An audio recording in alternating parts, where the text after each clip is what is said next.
Good afternoon, everyone, and welcome to a special edition.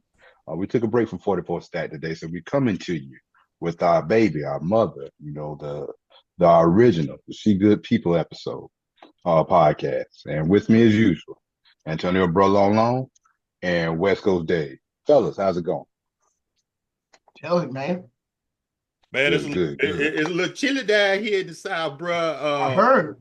Yeah. Y'all got the snow, Coop, but man, we got the north wind blowing on us, bro. I don't like that.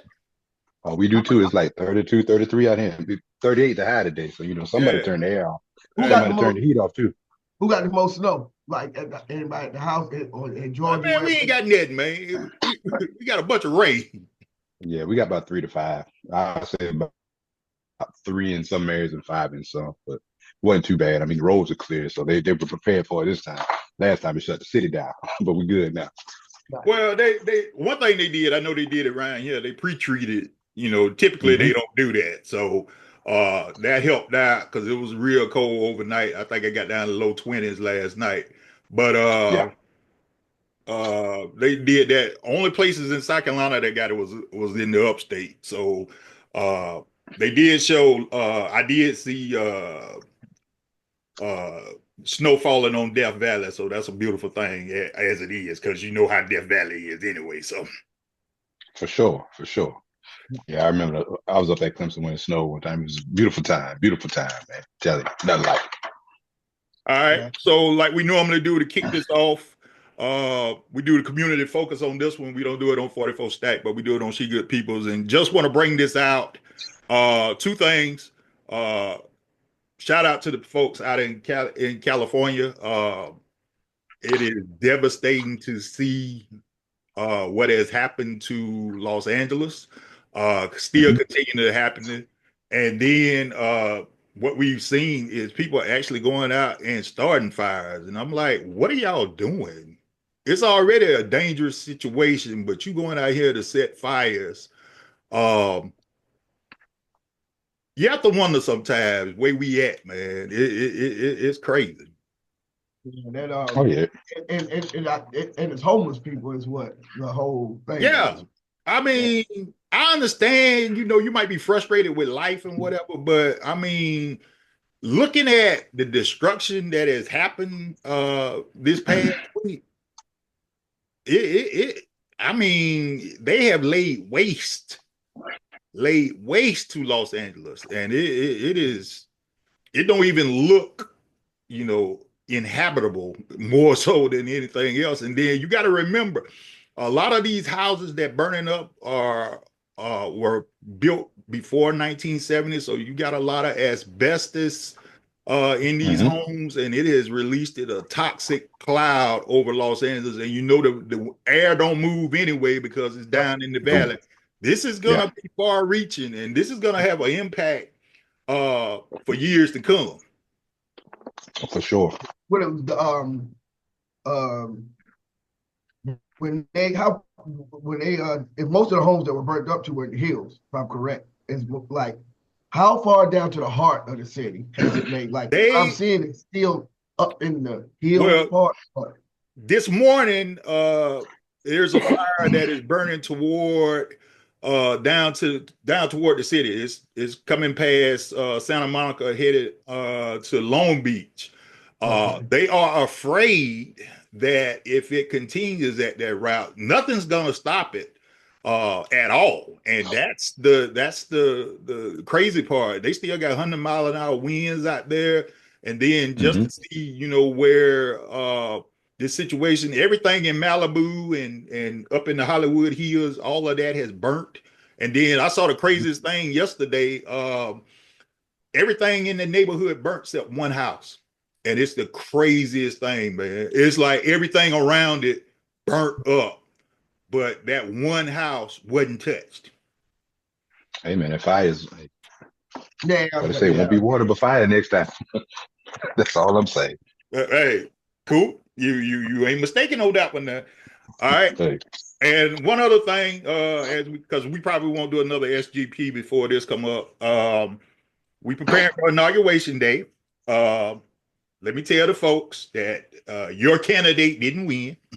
Let's be real about this situation, and let's just talk about it in a really positive sense.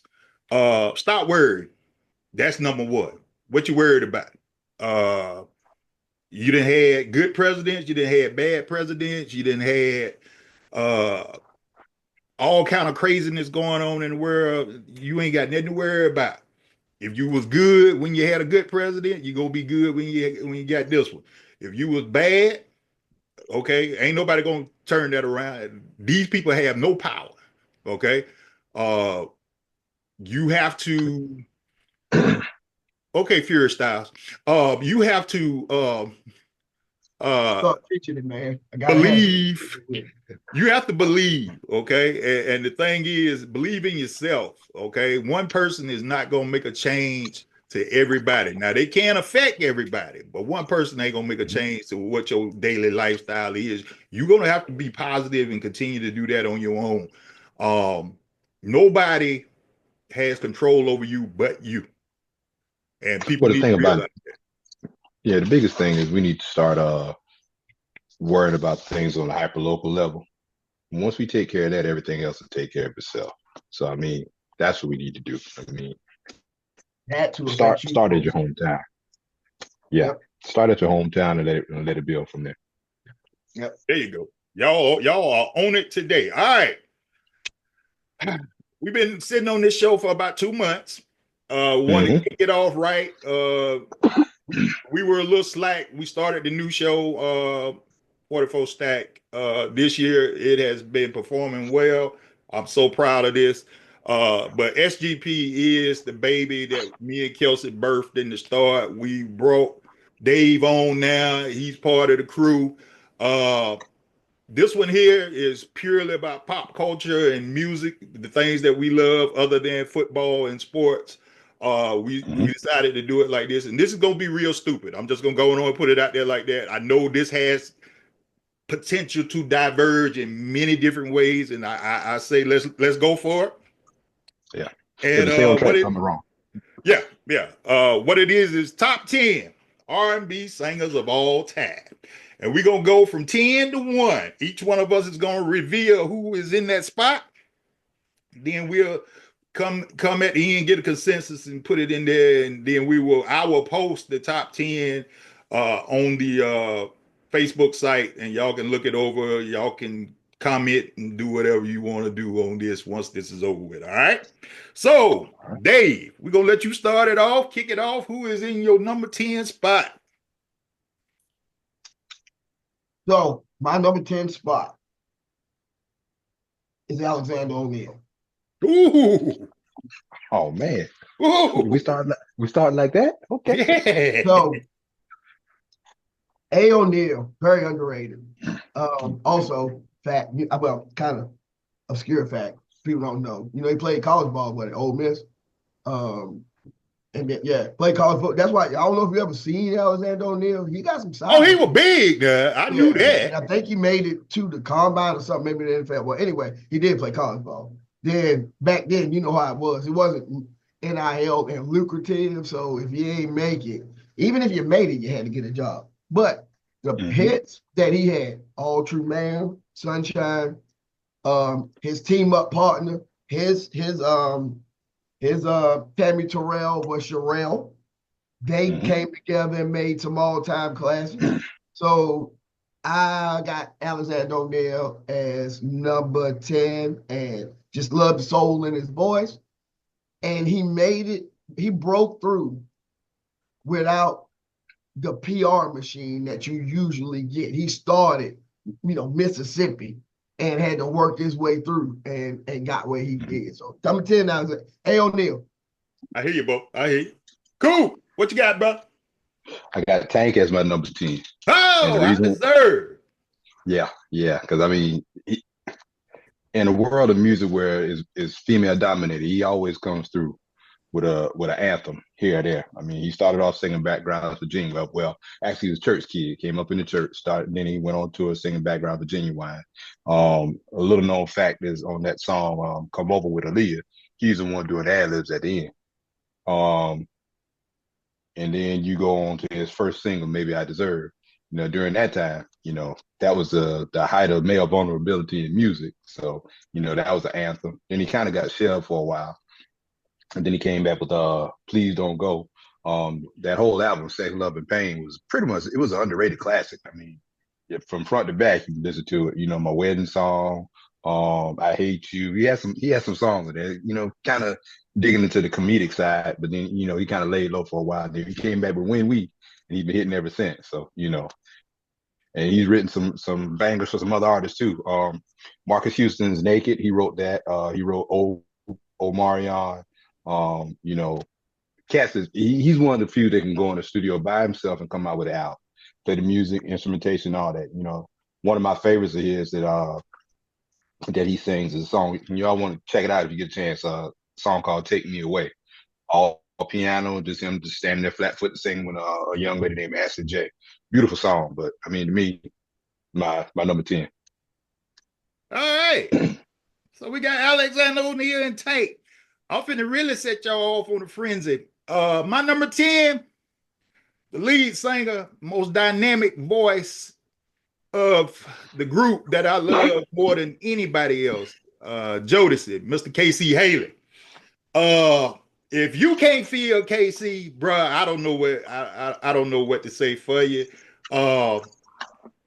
Just the voice itself, but then you had KC usher in the fashion, the bad boys of R&B, really the true leader of Jodeci, even though Devontae was the musician and technician, and JoJo is you can't have one without the other. But honestly, KC, his rendition of If You Think You're Lonely Now is on par with Bobby Womack. And see, y'all youngsters, y'all don't know about Bobby Womack. Bobby Womack was a bad fella.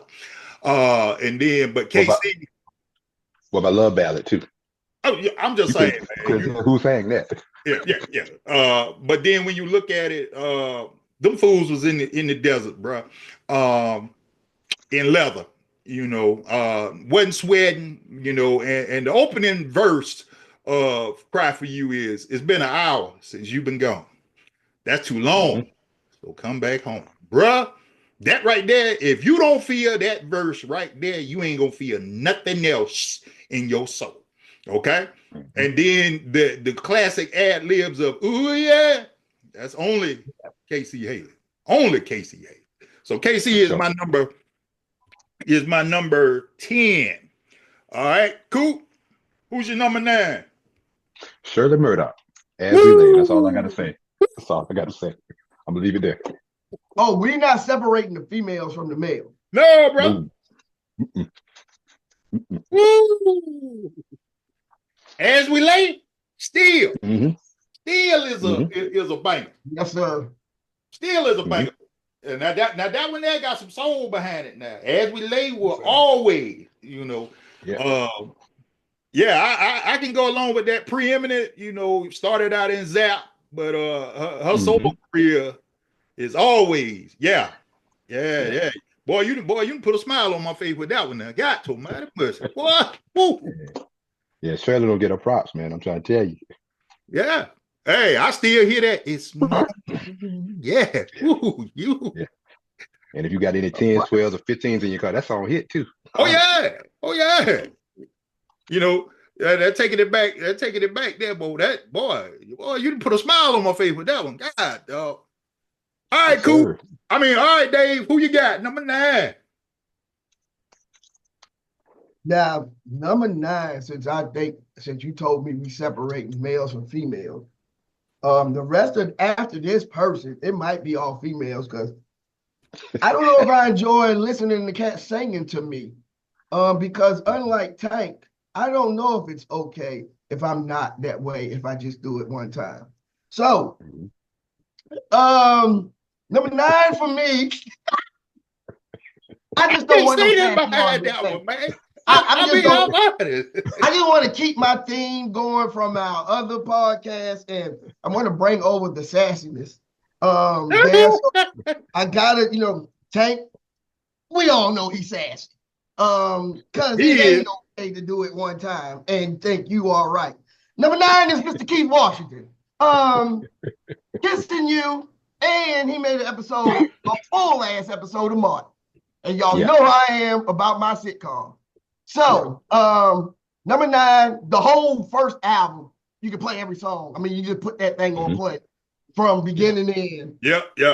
And the cat was smooth. He was so like Tino back then. Like you go back to like my hero was Bleak, Mo Better Blues. You comb his hair back and just smooth. Like back then, I was talking to Tip about this. There was this just Kool-Aid, like Stephon from Family Matters. You know, you could be Stephon and you know still be on and pop. Now if you're Stephon, I'm probably gonna call you sassy. So here you go. Number 9 for me, Keith Washington, great, maybe top 10 so first album R&B can be comparable. And he was on an episode of Martin. Yeah.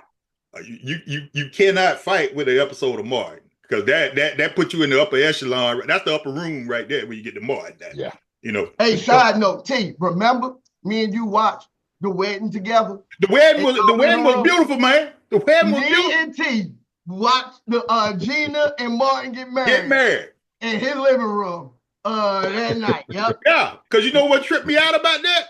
It was, you know, first of all, you know, Martin, I gotta get the final boogie. That set it off.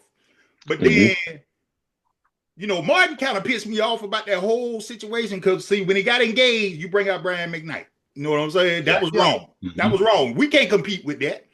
Yes, you could. And when you got married, you brought out Kenny Babyface Edmond. I mean, come on, bro. And see, that was right up your alley right there. I already know that, dog. I already know right there. Yeah, we may have just given away the whole episode. Look at that boy. That boy right there has a definitive love. I love him, Babyface.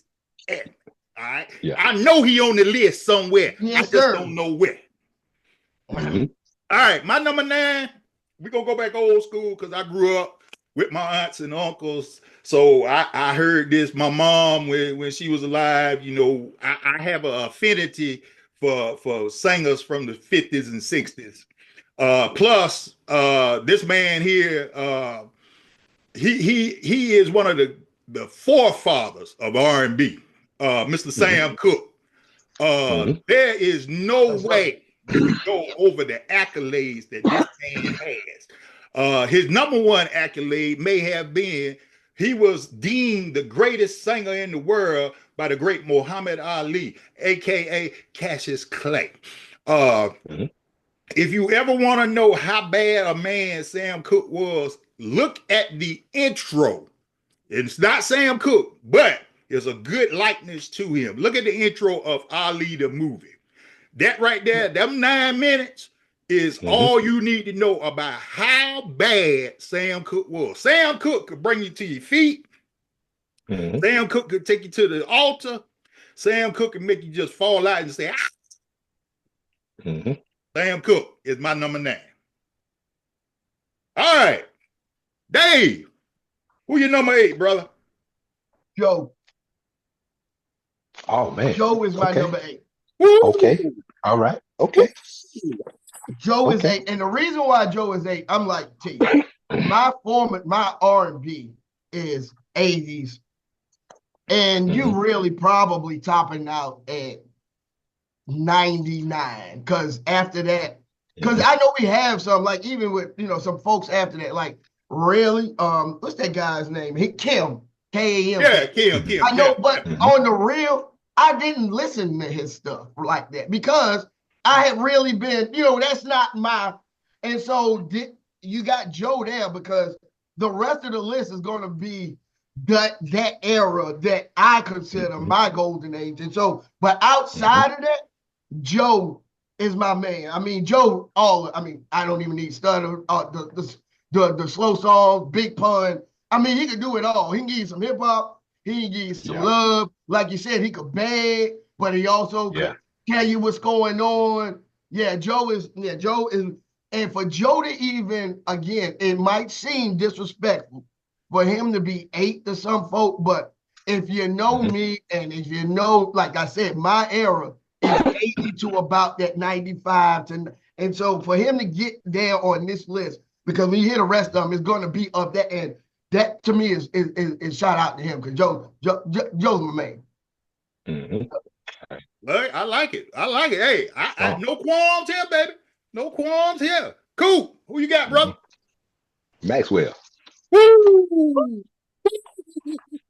That's my guy, man. I mean, I got a story to tell. I got a biggie. Once you finish, I got a biggie on this. Go ahead. All right. Yeah, as a Maxwell, is a smooth cat, man. I mean, he took this woman's work, made it his own song. I mean, the guy's just smooth. You see his tiny desk, man. He hadn't lost anything.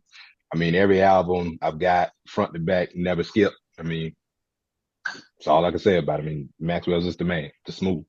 Well, Dave, before you say about your story, let me just say this about Maxwell. Two things that set out to me. This here is probably around about 99, maybe 2000. Riding with a friend of mine downtown Columbia. When we still had booming systems in the cars and whatever. That rascal started off. We started at the light on Senate Street, going down past the IHOP at that point. He turned it up. Fortunate, bruh. Yeah, can't beat it. I thought we were gonna see draws come flying at that rodeo out there, boy. It was like that, boy. Man, they was having a ball at that, boy. That was the one thing on Maxwell. But I'm gonna tell you what really made me fall in love with Maxwell when they did the tribute to Al Green on BET, and he sung Simply. Did you do Simply Beautiful? Yeah. Simply Beautiful. Now look here. It's hard to sing an Al Green song, bro. And you got to have some talent to do that. But for you to take Simply Beautiful, because that's one of Al's standards now. And he had it, boy. Almost had me want to throw my drawers at the TV, boy. I ain't gonna tell you no lie. Had me. Go ahead, Dave. Mine ain't a long story. It's me and your brother. There you go. And hey, let's talk. When me and Skeet stayed together on South Campus, 96. So 96. Hey, I've been around these dudes all my life, man. So me and Skeet was roommates in college. I think 90s at South.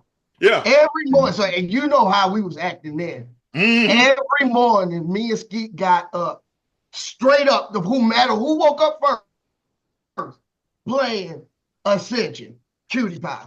Cutie Pie, man, and I don't care how hard he say, I'm exposing us right now. And Tip know because, as T said, Tip live with us too. That room, okay, here go the whole, so we had 2 beds, right? And so South Campus is actually a hotel that they converted into a campus in South Carolina. So, and it's a regular, I don't know, twin bed hotel room. Think old Motel 6.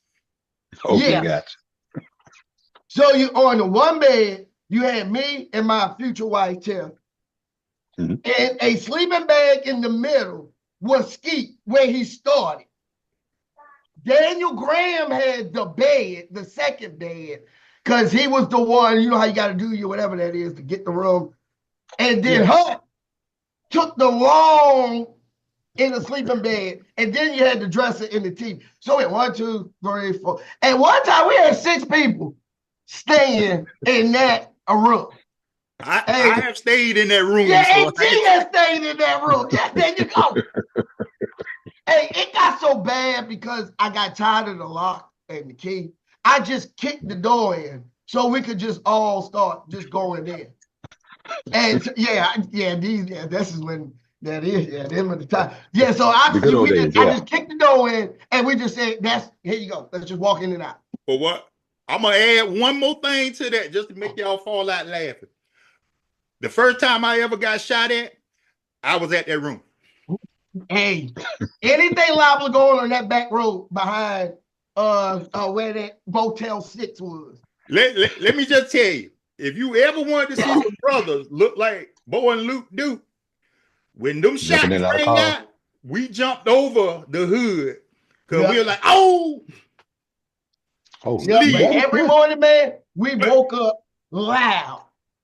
That was Pitching cutie pie. look at So that that's Maxwell was also the room that we learned and fell in love with Outkast because we had it before everybody else had it because Big Boy's cousin was going to South Carolina State at that point, and we had it before everybody else, and nobody knew who these cats was, and we was like, "Yo, this gonna be it." Little did we know, we was on to something at that. On to something. We was on to something. You remember we used to try to catch the beat to Decatur Paul because it never really used to come in that dun dun dun. And man, well, we would be on various things that the earth produces at that point. And man, catching that beat became the highlight and the pass out part. Well, before we put you out and play Kelsey. the Dukes of Hazzard for the rest of the One more tidbit to this, Kelsey, because this is just how crazy we was. We were probably about 7, 8 deep in that room. Mind you now, we done had girlfriends, future wives, everything in that room. I think we had 2 iguanas. I think it was 2. One looked like an alligator. He was so big. The other was a baby. We was raising it too. And a pit bull named Friendly. Yeah. Bruh. Look, hey, that was the true dungeon. That was the true dungeon, Bo. We had that. We had that. I mean, Bo, we could that's a story unto itself right there. People drinking lighter fluid tea. Remember when Daniel drank lighter fluid? Hey, man, watch. I'm gonna do it. Well, dog, go ahead. I don't know what else to tell you. If this is the route life has chosen for you, let us all see you drink this lighter food. Yeah, Kelsey, man, them days used to be crazy, man. Kelsey, that's wild. For as much as they thought I was at Benedict, these fools was at South Carolina State. I was down there just as much, okay? They thought I was going to school. Now, mind you now, that's one half of the crew. My other crew, my football playing buddy, Kelly Craig, God rest his soul. That was my other hangout in Oates. Him and Corbin, Chris Jones, all of them, bruh. When I say we was a crew, a family. We got to tell the story when we went to North Carolina A&T for the South Carolina State. Boy, 3 days of ignorance. I'm telling you, 3 full days. I was the first person ever to wear the Jordan 13s. Because that game, he was working at nobody, because I worked at the Athlete Foot. We got the shipment a week early. Hey. Things led to things. He had and I wore the Jordan before anybody in the United States of the South. I don't know how far I could go. I was gonna get bold and braggadocious. Then I figured, you don't know everybody, so I'm gonna just keep it to the lower realms from the Research Triangle and above Tallahassee. Yeah, so in that vicinity, you knew. But you know what though? He ain't lying though, because let me tell you, when them fools was at South Carolina State, Florida, Georgia, and North Carolina, we had it on lock, bro. I'm just gonna leave it at that. We had it on lock. And then we do have to tell him the shoe store story. How no. And how statute of limitations is way up. But wait a minute now. He go to the other thing too now. Now, Shaquem, who ended up being the DJ for So Deaf, was in school with these fools. Okay. Shaquem, mad cool. Shout out to him. Yep. Mad cool. Best mixtapes ever. Yeah. And this is before. Mixtape. We would go and wait in his dorm room and with our $10 or whatever he was charging to get his mixtape. And this is 95, 96. Yeah. Before before this, like we would physically go to him and get a mixtape from his room. Yeah. Yep. Yeah. Shaquem, don't shout out. Hey, that cat was killing it. Bruh, what man, let me tell you, When them fools was in school, man, we had a ball. It was pure. I hate to use this word, but it's the only word that fit. It was pure retardation back then. How stupid we was, because them fools was back and forth every day from Orangeburg to Columbia, because they was working in Columbia Mall when Columbia Mall was still Columbia Mall. Columbia Mall, yeah. Man, every day, Kels, I used to drive from Orangeburg to Columbia Mall and back. Ain't nothing wrong with that. Every day. Dream was there right there. Because I had to have a full-time job because, I was grown. And so I was getting the Army check because, I got the college fund. But I also had to have some money. And so, man, I was actually the floor manager of the store. I used to have, and I worked pretty much every day. I used to drive almost that thing every day, back and forth. Yeah. I-26 to I-70. Man, I know that I should like the back of my hand. Yes, sir. Yeah. Yes, sir. And then remember when your store manager took us all to Mr. Lucky's? Yes. Another wonderful night. Shout out to Pops, Lord. Hey, he did that. Hey, bullet holes and stab wounds, baby. R. Kelly, I Can't Sleep, baby. And that's when, because my wife already know, I took my $1 and put it right through the girl's hoop earring. That was my that used to be my thing. Cause I only gave you, I had $3. You weren't getting more than $3 from me. And they was there you go. Because I ain't want to put it nowhere where somebody else nasty ass can touch. So I figured the most sanitary and sanctimonious place to add this to the female organic form is through the hoop of the earring. But she remembered that too, probably, more than likely. Oh yeah, we laughed our ass off about it. Yeah. Yeah. Oh yeah. Oh yeah. Yeah. We do that. Yeah. So Coop, I've told you this before. This is before Dave came in, but I've told you this before. Whensoever y'all get ready to put me away, y'all just go on and say, you know what? That brother didn't live the life. Because we have lived a life. It is only by God's grace. I'm gonna get religious. Only by God's grace that we are still here with some of the foolishness we have done. And see, it ain't like what these kids go through now. We was in pure foolishness. Okay? Yeah. Had a ball. You really didn't have to worry about the consequences. Now everybody get mad and want to shoot and all that stuff. Back then, you know. And I never did crimes against people. I did crimes against organizations. My crimes was just like Hell Yeah by Dead Prayers. If you know that song, and Tia tell you everything I did, and what now is against the system.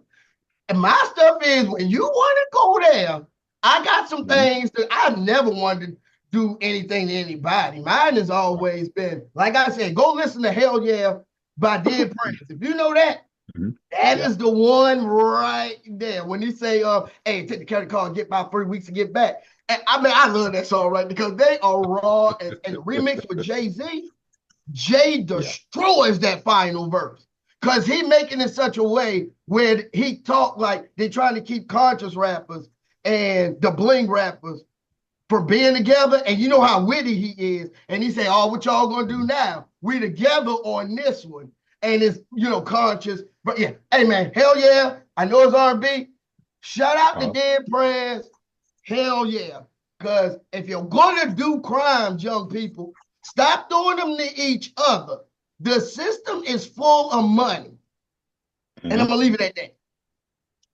But those of you that don't know, and I'm just gonna be real about this here, David Ann is one of the most intelligent brothers you ever gonna meet in your life. Okay?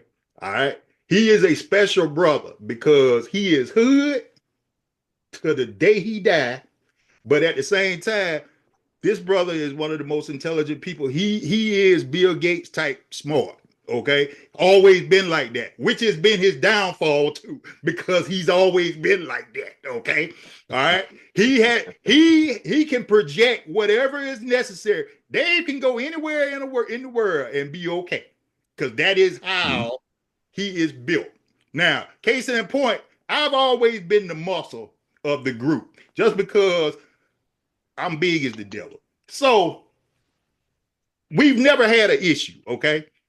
And see, I'm the type that, okay, you say the wrong thing, me and Skeet gonna whoop you before it's over with, because that's just how we are. We don't talk conversation before it. That's the thing I like. And get right to it. Just food. Yeah. Just food, man. I mean, man, when y'all called me tonight from the back of the paddy wagon, when y'all called me, was it you or Skeet? One of y'all. He called you. Yeah, Skeet. Hey, Skeet. Man, we going. Yeah, we've been arrested. Okay. Yeah, we've been arrested. Okay. All right. You talking about, man, I'm over here. We're in Colorado at this time. Y'all's in Colorado. Yeah, we're in Colorado. Skeet called me. Hey, man, what's you doing? Like, I think it's just a holler. I said, what's going on? No, hey, man, we on our way to jail.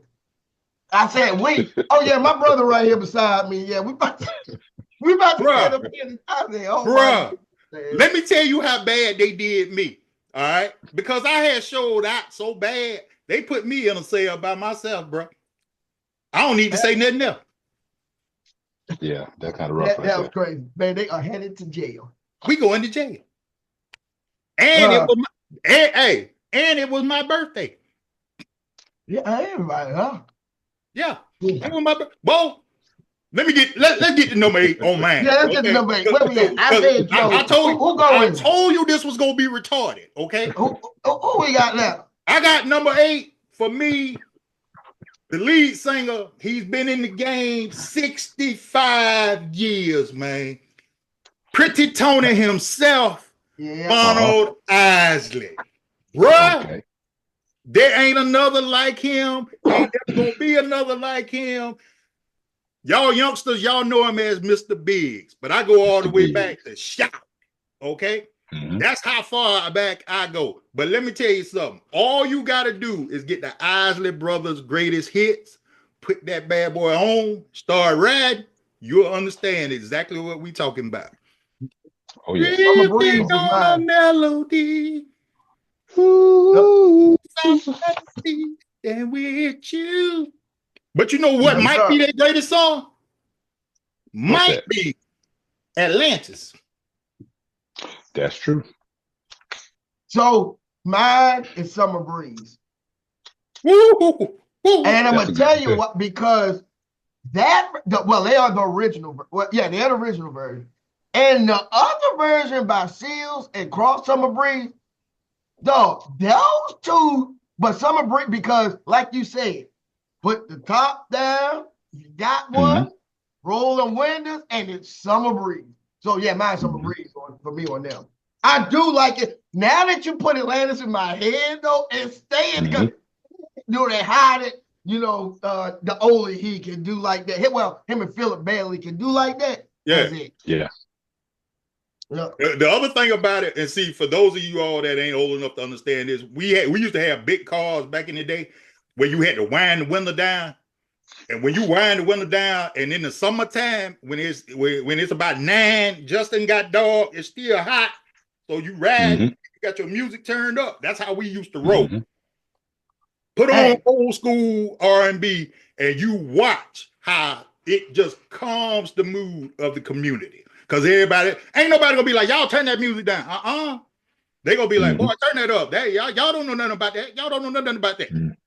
I literally want to put on Summer Breeze, and this no lie, y'all, and the boys already know this.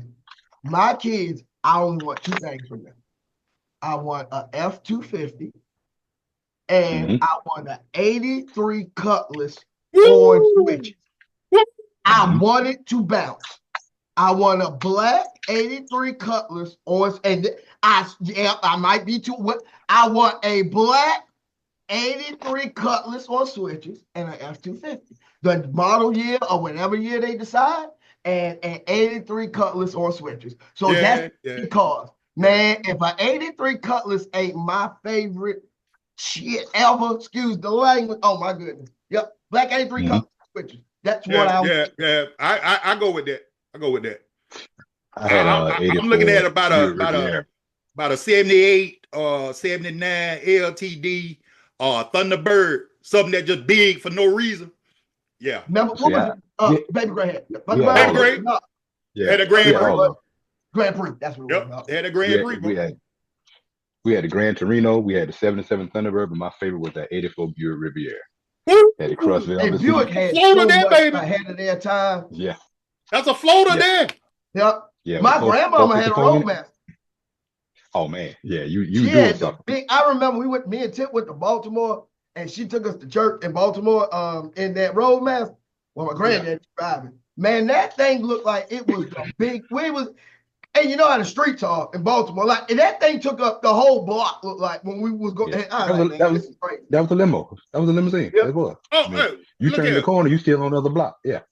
Now, my Uncle Junior don't like for me to tell this story, but I had, we still Shout had out to Uncle infections. Junior. I ain't seen you in a while, but I'm stopping by the house. I forgot the last time, man. I swear I forgot. Go ahead, man. Bo, he ain't changed. Look here, 76, and he still think he us. That's why. But anyway, he had a 1979 Lincoln two-door Continental. Bruh, that bad boy was so long. He could ride, when we was younger, he could ride all 10 of my grandmama grandchildren together in the back of that car, and none of us touched each other. Yeah, nobody touched it. Nobody touched us. Yeah. We could stand up in that car, bro. But let me tell you, I had to take it because we were still doing inspections. Well, right there where we be at for Pig on the Ridge. Well, you got to make that turn to go to Miles Garage, bruh. Yeah. I made the turn. The back of the car was still at the house. The front of the car was going to the garage. That just tell you how big and long that bad boy was, bro. I missed them days. I wish I had that car right now. No, wait. You remember that? I never got to go to Pig on the Ridge. Where? It ain't like it used to be. Was it? You said about Miles Garage. About McGirt. On the strip, by McGirt. That's where it is. That's where, like right up the street, like where we up there. Yeah, that's where it is. I took Kelsey and the boys. Okay. We ain't gonna talk about it. Hey, that's nasty, man. Look here, that's another night of pure comedy. What year you took him? What year you took him? This was 2003. No. This was 2006, 7 or 8, somewhere in there. Yeah, somewhere in there. Yeah. Cause they told me never again, bro. Yeah. We had a bowling tournament the next day. Me and Tuff, we had a bowling tournament the next day. We hanging out. I don't know how I got back to the house. All I know, we bought our own bottles. And this before, changed man now. We bought our own bottles. We went back to the car twice. Nobody had anything. Don't know how it happened. And I know you should have got a couple of jars of this right here, Bruh, it's about an absolute. We have no idea where it is. Don't know what happened to it. Yeah. I was so bad off, I fell up the stairs, not down the stairs. I fell up the stairs. Bruh, when I tell you that was the greatest night of ignorance, and I wish that is one night I wish we had a camera, only because Kelsey and them got a chance to see the beautifulness of Ridgeway, South Carolina at its finest. And you know what I'm talking about. And the road was that's when the wobble had just come out. So this is probably 2008, 2009, somewhere in there. From McGirt all the way past the laundromat. The whole street was full and everybody was doing the wobble. It was a beautiful sight, bro. I'm telling you, that was the height. And then also what made it good was me and Skeet walking through there, and Kelsey and them can attest to this. Everybody acting like me and Skeet were Jay-Z and Kanye, bro. Nice. Just, we still OGs in Ridgeway, so you know how that go. I'm a playground legend, if y'all didn't know. I'm a playground legend. You know what I'm saying? All right. That's true. All right, number 7. All right, I'm gonna kick this one off. Love her to death. People call her the Queen of Christmas because every year she goes number 1 for her song. I'll say she's the undisputed songstress. You cannot mess with her on any song. Miss Mariah Carey, not only is she uber talented, one of the most beautiful women you ever want to see, and yes, y'all, she is black. Don't let nobody fool y'all. Okay, that is black, red bone, yellow bone, whatever you want to call her. That's what she is. All right, there you go, boys. Mariah Carey, number 7. Nice. Okay. Hey, that one with her and ODB. I read a story and the source where they was trying to get ODB to do the video. He said he needed new clothes. They went and bought him new clothes. He said he showed up with the video shoot with the same stank ass clothes he had on the other day. It ain't new none of the clothes that he had before. Hey, rest in peace, ODB. ODB, baby.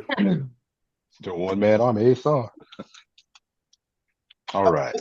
Who you got, Dave? Michael McDonald. Woo! So okay. All right. Okay. Again, as y'all know, TV raised me.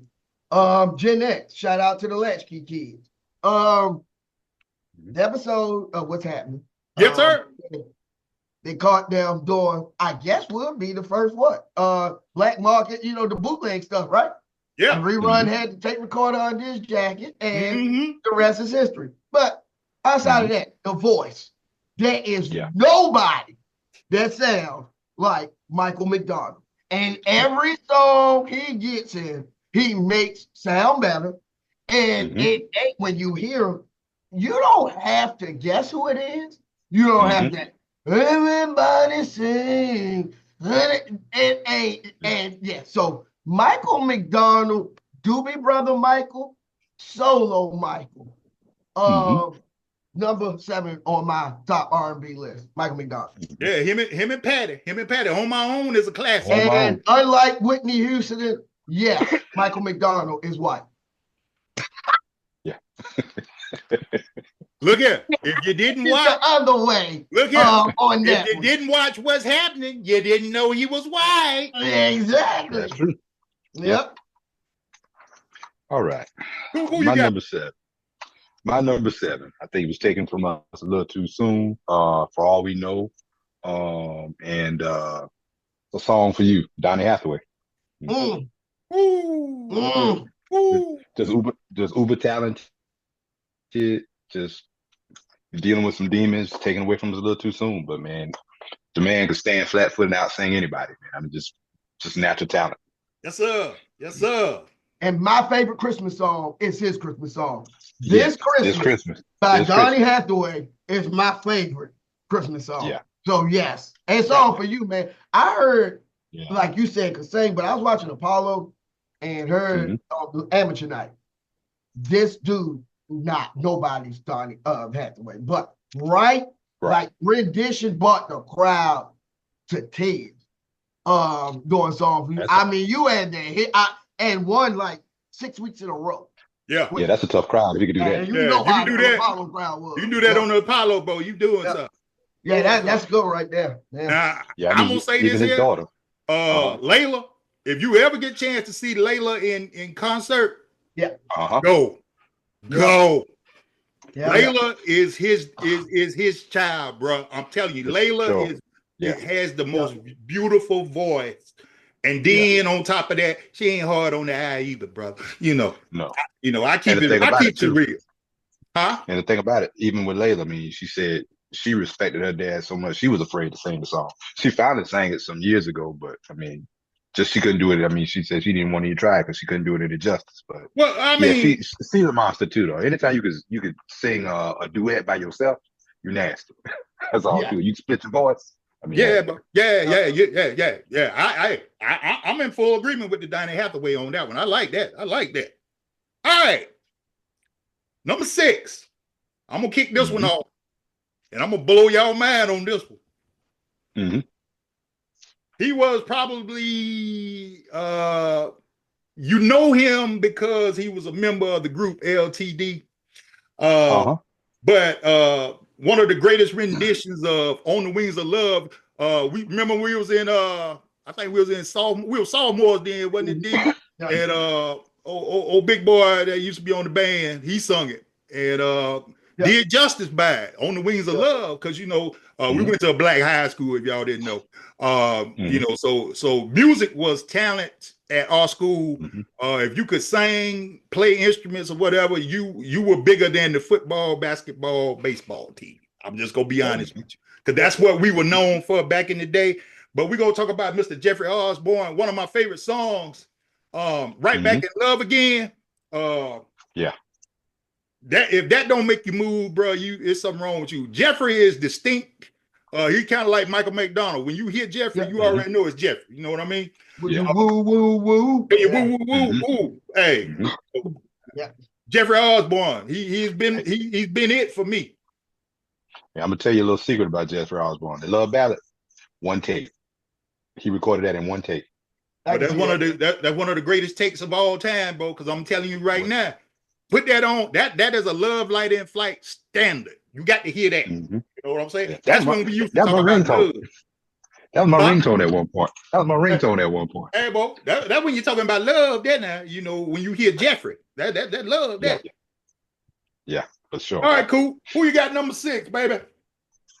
Well, I took the group ride on the next two, but I was kind of in line with Jeffrey Osborne, Jodeci.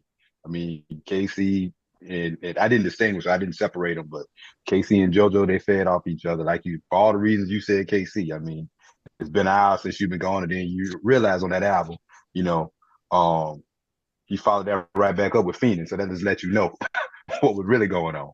So, I mean, and then he was disrespectful what he did to Bobby Womack song and Jeffrey Osborne.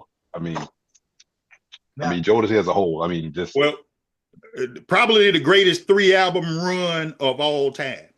And I will say the greatest group minus. I still need to know what the hell Mr. Galvin did. And if somebody tell me, man, he was that. Watch him playing. He ain't touching nothing. Dalvin, so Devontae hooked that. If you watch, Dalvin ain't hitting that piece. Dalvin is doing this with the air. But let me tell you about Dalvin, though. Dalvin was the sex symbol, though. Dalvin was the sex symbol. He was the hype man. Yeah. He was freaking tired of the law. Dalvin was Damian Hall from Guy. We are still trying to figure out what the hell you was doing besides being Aaron's brother. That's it. I got That's all he needed. I am like Mr. I think his name is on South Park. I got questions. Because something ain't right here. Dalvin ain't hitting near piece of a skin of deer hide or whatever they make drums from. And when he was doing that thing right there. See what happened was it. Shout out to him and Damian Hall. I can't hate on getting your money. Y'all got y'all money because y'all ain't doing a damn thing for y'all groups. Devontae said, you know, his daddy said, look, man, the only way I let you in this thing, you take your brother with you. And that's all we got right there. Dad and or great uncle said to him, because that had to be the only way Damian got it. Yeah. I've had the strangest feeling. Oh, yeah. Nick that paddywhack. Give it on the ball. Nick, the ball. They deserve to be on the list because they did not break. Because how you did not break when that fool was doing that? That was the dumbest I've ever seen. Martin's so stupid on that. That piece right there is right up there with Dave. Hey, what is it? Oh, y'all gonna keep going? What did he say when after they when they started next? Oh, we going to get AIDS. Man, that is so stupid, man. That is comedy history. You cannot outdo that. Is right up there with Dave Chappelle and Charlie Murphy as Rick James. That's how iconic that scene is, because there is no way. How did Casey and JoJo sit there and not fall out, man? Because I know, man. Martin was on another level. And when them two was pulling the mic back and forth from each other, ooh, yeah. I've been on the floor. I've been on the floor, man. Yeah. All right, Dave, who you got at number 6? Luther. Woo! Okay. All right. Heavy hitter. Yeah. I got Luther at number 4. I mean 6, I'm sorry. I got Luther at 6. And we all know all the accolades. The only reason why Luther is not higher on my list, goddamn Martin Lawrence. Because when Martin said he went to the Pop-Tart charts, that right there made him kind of be switching between genres. So that's why he should be high. I mean, Luther is all-time legend, but yeah, number 6. But because he did the Pop Tart charts from 95 to dancing with whoever he was dancing with at the Dancing end. with his father, yeah. Oh, his dad. Yep, there you go. So basically what you are differentiating is big fat, curl quite not right Luther. There it is. To S curl slim down. Yes. Luther. Okay. All right. I got you. Yeah. I got you. Yeah. I will say one of the things about Luther, that first album is a classic. He had everything in there. Bad Boy. I'm gonna tell you what, Bad Boy is one of the greatest songs I ever written. Yeah, because you and then let me let you in on that. He did the toy theme song with Richard Pryor and Jackie Gleason. Now, first of all, you got a movie with Richard Pryor and Jackie. I know, right? Yeah. Jackie Gleason by himself. If you ever want to just laugh your ass off, watch Smokey and the Bandit. That's all you got to do, man. Because that is pure comedy genius. Okay. And if you also want to watch random breasts popping out, shout out to Smokey and the Bandit as well. Go ahead. And the toy. Yeah. That was a very great random breasts popping out. When you was 12 and 13 years old, that was the height of it. Hey, don't get purified in the waters of Lake Minnetonka. Oh my God. Boy, don't even start about that. That look here. Every time it come on, I got to see that part. Yep. So yeah. Yeah, ain't nothing wrong with that. All right. Cool. Give me number 5, baby. I'm sticking with the group theme. I got to go Boys to Men. I mean, they got I'll Make Love to You. Their first 3 albums, really. It kind of started tapering off after that when I kind of fell out with them when they got rid of Mike. But Motown Philly, It's So Hard to Say Goodbye was a remake. But Ooh Ah, Please Don't Go, Thank You. What is it? I'll Make Love to You, End of the Road. I mean, they got hits. Song for Mama. Yeah. Everybody knows once the End of the Road came on, I mean, they started a whole trend. Just like Jodeci came with the leather. I mean, everybody walking around with ties and jeans and the long sleeve shirts, I mean, Motown. Yeah. And Summertime got me through AIT, Fort Gordon, Georgia, and Augusta. Yeah. Damn 2 songs. That was one of the 2 songs I kept on repeat. But them 2 songs right there, it's crazy you say that. Motown Philly. And they were none of their slow songs. I mean, the slow songs are their slow songs, but Motown Philly stand out so much to me because for them 12 weeks I was in AIT and Fort Gordon, them 2 songs, that and Summertime kept me going to get through that. So yeah, shout out to Motown Philly there. Yep. For me, I'd probably say Vibing and 50 Candles. 50 Candles, that was during the time, I was in a long relationship at that point, and I didn't have a child out of that relationship, but I should have probably. It was like that back then, man. I got my chillin' on my number 1, but we'll talk about that later on. All right, my number 5. No, Dave, you go, because my number 5, we probably gonna fight about this. You go. My number 5, I'm on the group theme here with Kel, is shout out to my white-skinned brother, Debarge. Yeah. Debarge, number 5.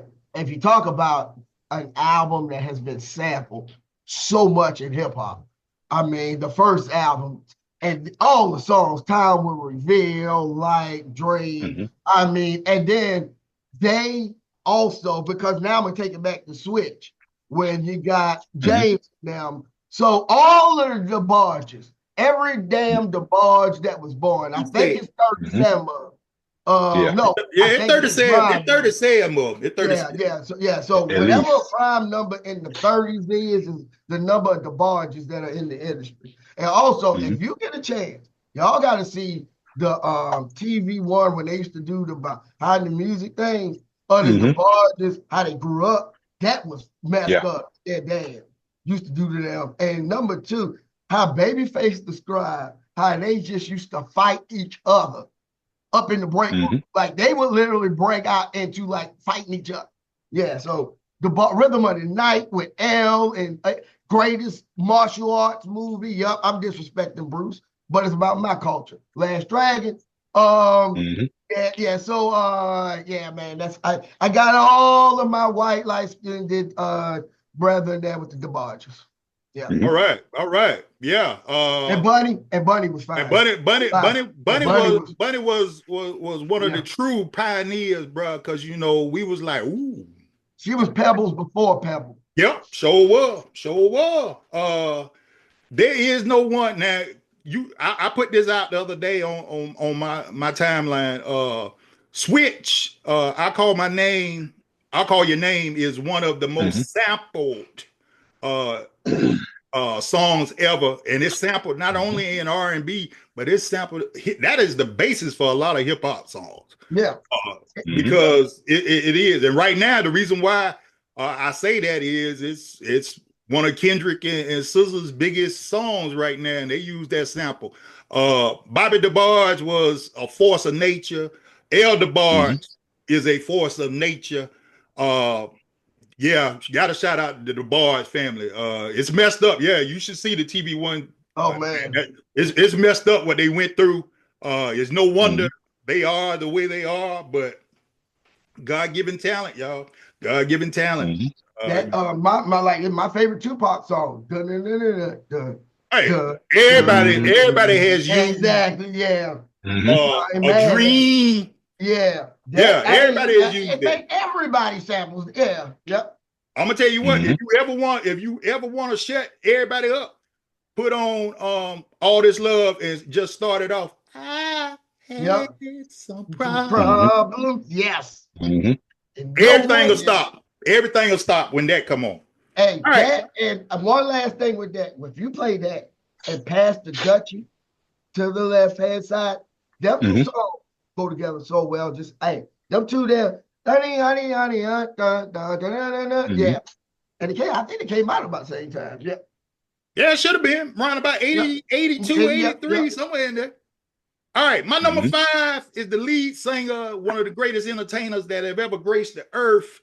My favorite first group when I was growing up, because I kept my, even though I don't look like it now, I kept my fro tight like theirs was back in the day. The great Michael Jackson. You cannot say enough about Mike. I still contend, and we did this show last year, Dave. So I still contend that Off the Wall is the greatest album, even more so than Thriller. Even though I know Thriller, everybody goes to Thriller, but Off the Wall from a production standpoint, and if you actually listen at it, Off the Wall is perfection at its best. That is Quincy Jones at his best. I agree. I concur. Yes. Yeah. Off the Wall is way better than Thriller to me. It ain't even close to me. I say this here because my favorite Michael Jackson song is Human Nature, because honestly, I believe that is one of the greatest songs that have ever been written. And nobody gives it. When you think of Thriller, everybody thinks of Thriller and Billie Jean and Beat It, Wanna Be Starting Something, all of that. Human Nature is the song on my favorite song of his is I Wanna Rock With You. And that is, every song on Off the Wall is such a because it comes out at the end of disco and right before pop, and it got that vibe of experimental where you could do the little, but then add that. Toto, that song, It Never Rains in Africa. That song musically may be the best produced song ever in the world. If you get listen to and another thing, every but watch it. The dude on Toto is the dude that did Off the Wall. Yes, you're right. Because I was looking, you're right. Digging Templeton. Great. If you get a chance, great YouTube channel.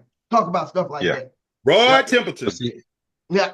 The reason why Thriller came about was because of Off the Wall. See, I think y'all both touched on that point. Funk, that era when Mike came out with that album was that it was really pretty much at dying. But he had a great album, but it just wasn't received because of that reason. So he felt slighted. That's why he came up with Thriller. I mean, you had what, eight chart toppers on Thriller, but yeah, I would say On a 9 song nine. album, you had 8 Yeah, chart toppers. Yeah. yeah. But the only reason why, I mean, Thriller ever came out, if he got the respect that he's supposed to get on that, then you got to give a shout out to Quincy and R.I. because I mean, they worked on both of those albums. Look And at the it. genius behind him, if they could switch up from that to this and then create a Thriller behind that, I mean, that's just going to show you the But this is the thing that young people need to understand. If you good at music, you good at music. It don't matter who you are. Rod Temperton is one of the greats. It don't matter that he a white guy. You know what I'm saying? If you good at music, and one of the things that we love about music is that we can listen to anybody. Okay, and we give props to the people that deserve their props. Because I'm sitting here now, y'all, and I've been debating, and I'm gonna make you laugh. Metallica is coming to Charlotte in May. I want to go, but I ain't got nobody to go with me. You know what I'm saying? Hey, go handle your business, man. Bruh. Nothing wrong with that. Yep.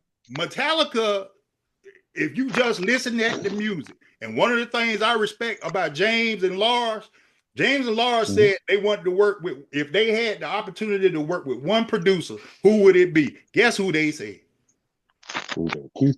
Dr. Dre. Oh, I Dr. Dre. Okay.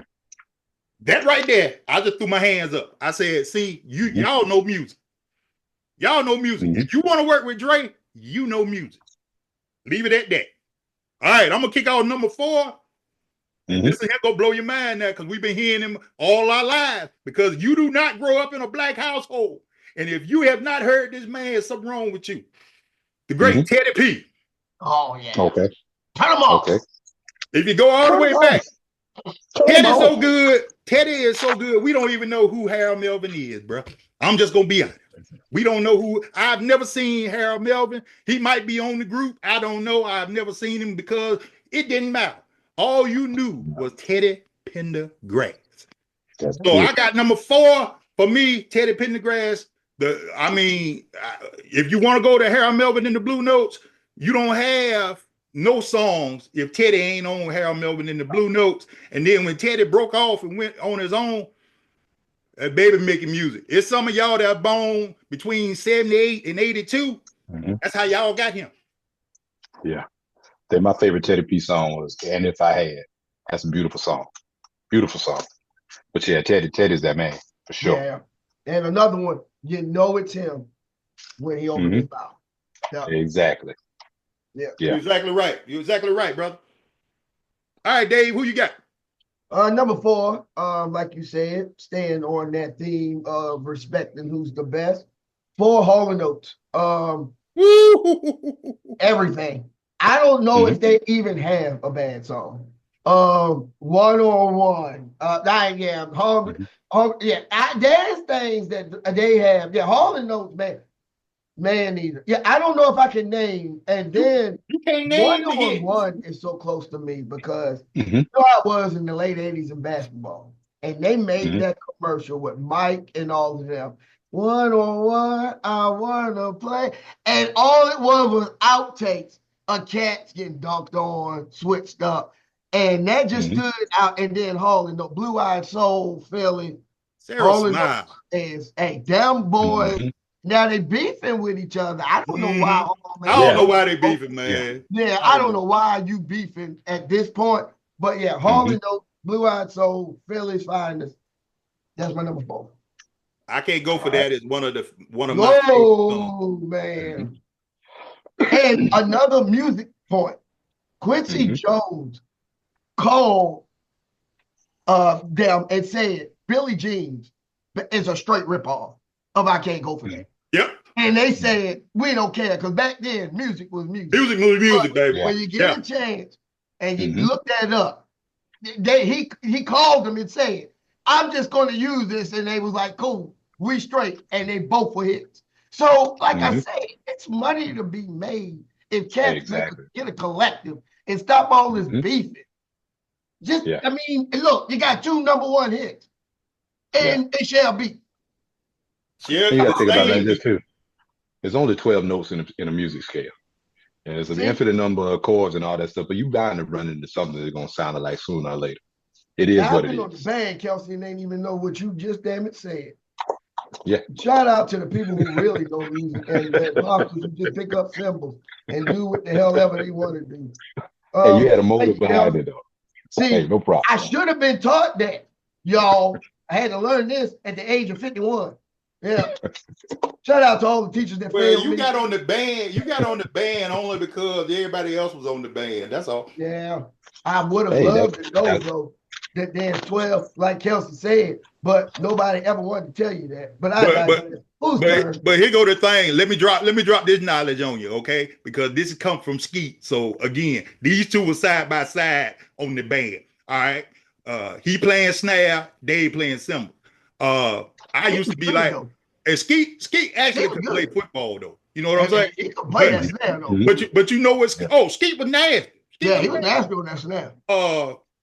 Yeah, he was drumline before drumline. But what would really trip me out was Skeet would tell me, talking about, you down there on the field getting musty, I'm up here with the ladies. Look, I couldn't say nothing because I had to play 4 quarters. He didn't been up there, you know. I really couldn't say nothing back then. So, you know, he telling the truth. I'll put it like this. I played saxophone. You leave it at that. Hey, you said sax? Yeah. Take my favorite instrument. See that sax. Hey, but I'm gonna be honest, Kelsey. At Fairfield Central, if you was on the saxophone line, you was it, bro. Honestly, no joke. Yeah, man, sax has always been. Since we doing these, shout out to Najee. The Blue album. I forget the name. I was in Germany. I think I bought that album 3 times. Midnight.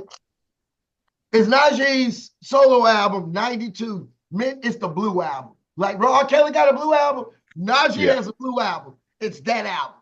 Yeah, man. I'm telling you, good saxophone, can't beat it. That and baritone. Those are 2 most beautiful. French horn in certain octaves, but other than that, the saxophone and the baritone. I got you. Except for the brother. Who your number 4? Oh, Stevie. That's Stevie. I got Stevie Wonder. Yeah. For once in my life. Yeah. And for the same reason that y'all was talking about before. I mean, the samples, songs in the key of life. I mean, you listen to that album, and I'm listening to that not knowing my discography. I'm thinking, is it She Loved Me, Loved Me, Knocked Me Off My Feet? I thought it was 80s. That's 76. So, you know, I mean, he was ahead of his time. He was a child genius anyway. I mean, but Stevie, I mean, what he brought to the table. I had a chance to go visit Motown Studios, man, and they had everything set up like for Stevie to go get his own candy bars, all that stuff. But just the history there in Motown and the things that he brought to the table. I mean, he already mastered the piano by the age of 11, I think it was. And just the hits he's put out and the longevity. I mean, his career spans, 7 decades at this point? 7 decades, bro. So, I mean, it's nasty. Exactly. Jamming on the one. Cosby Show. Exactly. Again. Jamming on the one. All our stuff go to sitcoms. So I'm telling you now, I am always gonna take it to one of them right there. Yeah. But shout out to that's a classic. That's a classic. You know. Yeah. The thing about Stevie, man. I mean, Stevie gave you everything. You know, Stevie made the harmonica cool. You know what I mean? Yeah. How you do that, man? How you do that? Because the harmonica, you know, but Stevie makes it cool. You know, and one of my favorite Stevie songs is the actual later song. I don't think he gets enough prop for like the range. It's Jungle Fever, the song. She got jungle fever. Yeah. He got jungle. That song, the range. That whole album. That's a nice song. That whole album is underrated. Because these 3 words on that album. That whole album is underrated, man. Stevie was in his bag on that one. I'm not gonna take nothing from him on that. He was in his bag on that one. For sure. Number 3, Dave. Some call her Sade. I call her Sade. Well, that's who she is. Everything that comes out of her mouth, her person is beautiful. If I need something to just chill out and Sade, I mean anything she makes, touches, even to this day, I mean the albums are on fire. So yeah, Sade is my number 3. Yeah. Bruh. Yeah. Sade been out for 40 years. Sade Yes. still look like Day one. Yeah. Day one when she came out. Yeah. Sade Adu is that's I guess the best way to put it is how you get something so soulful and so beautiful to come out such a beautiful form. You know what I mean?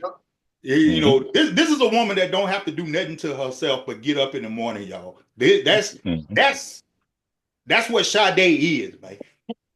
And her band too, man. Yeah. The production and that band, and I never took the time to see who the cats that but I know they are the people behind the music. That band, man, and the music they make is crazy. Yeah, her band too is all that.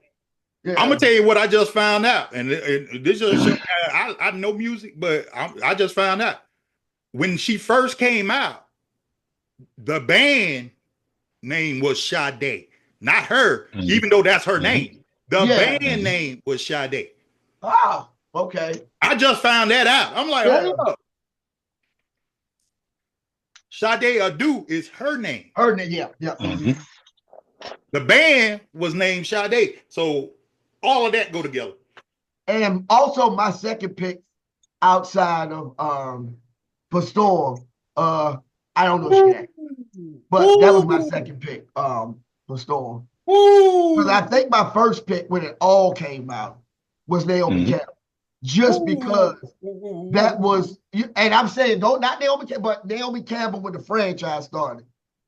That's who I thought. Naomi back when Naomi was. That's who I thought should have been. Yeah, her or Miss Trinidad. Really? We gonna do that? Miss Trinidad. Gonna do that? Yeah, I had Miss Trinidad. Oh man, Miss Trinidad. You know what? Since we own that. Miss Trinidad would have got, bro. Gina would have been hurt, bro. I ain't lying. Miss Trinidad, Miss Trinidad ready to put that Vaseline on her face, bro. I don't know if everybody was ready, man.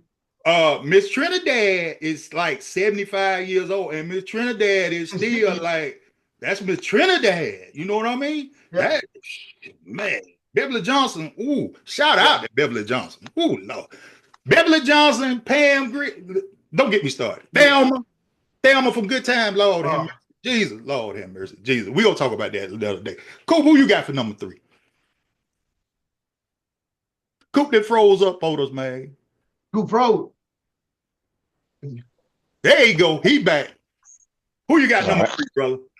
I got Teddy P. I mean, your number 4 and my number 3, Teddy P. All right. Ain't got to say much. Turn them off. Teddy. Grew up on it.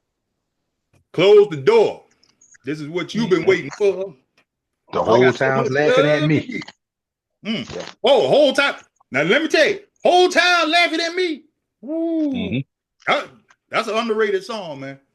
Oh, definitely. Underrated. All right, I'm gonna go on and kick number 3 off because I for my number 3, I mean, you can't have R&B if this woman ain't dead, okay? You can't have R&B if she ain't dead. Miss Aretha Franklin. Miss Aretha Franklin. You look. Jump to it. But as much as I love En Vogue, and I'm telling you, En Vogue did a beautiful rendition, giving them something you can feel. But the original version, you felt when Aretha was singing that. Hey, that had you. I have a list of what I consider perfect songs. I'm real one with Toto Africa. Axel F. Beverly Hills Cop. Yeah. It's just music. Feels Good by Chuck Mangione. Angela by Bob James. Aretha Franklin and George Michael, I Knew You Were Waiting, and how they sang that, and the soul and the music. That is also in that list of my like technical perfect song, because I don't know, but I know what I like Mr. Burns, and I like that. And those are what I consider perfect songs. And that song, I Knew You Were Waiting, is in my perfect song. Yes. And that ways the soul and how George Michael got that voice to keep up with her, because he get down to, and man, just that song, the banter, for it to be not a slow song and not that upbeat, but mid-tempo. Mid-tempo. Mid-tempo. That's a perfect song to me, man. Yeah, that's a mid-tempo. Aretha is a beast. Can sing every form of music known to man. People forget, Pavarotti couldn't perform at the Grammys, so she sung an opera song, and even Pavarotti said, "Man, I ain't never sung like that," and he is the Pavarotti. You know what I mean? Shout out to Aretha. Like I say, when it comes to R&B, if Aretha is the foundation for R&B that we know of, and Aretha did it from a young age. I think before she died, Aretha had like 50 years of hits, and like how you do that, man? But then them old heads back then, they could do that, because just like the OJs, man. OJs and the Isley brothers been 70 years worth of music, bro. 70 years. Them people, they different, man. They different. Cats can't deal with that, man. All right. For me, what you got for number 2, baby?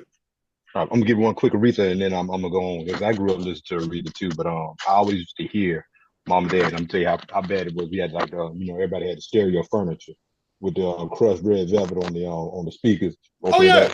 You got the 8-track and your stereo and your record player on top. But I used to listen to Bridge Over Troubled Water, and I thought that song was pretty cool by Aretha. That was one of my favorites. But then I stumbled upon her performance on YouTube. Then I realized that was her playing the piano solo in the beginning. You got that. Oh, you're a beast, Bo. Flat out beast. Yeah, for sure. But my number 2, Marvin Gaye. Got to go with Marvin. Let's Get It On, Trouble Man, What's Going On, Your Precious Love. I mean, the list can go on and on and on. Even back in 80, I think it was 82, 83, Sexual Healing came out. Marvin was the man. I mean, and he actually got drafted by the Detroit Lions too, I think. Marvin could do everything. Marvin was that guy. Yeah, Marvin was that guy. So for me, that was the soundtrack of my life growing up. 8 tracks. I remember we had a 77 Thunderbird. Listen to it on the 8-track. Yeah. But y'all don't know. I mean, those they were big ships, but I swear, I wish I had one right now, because those were the best cars, man.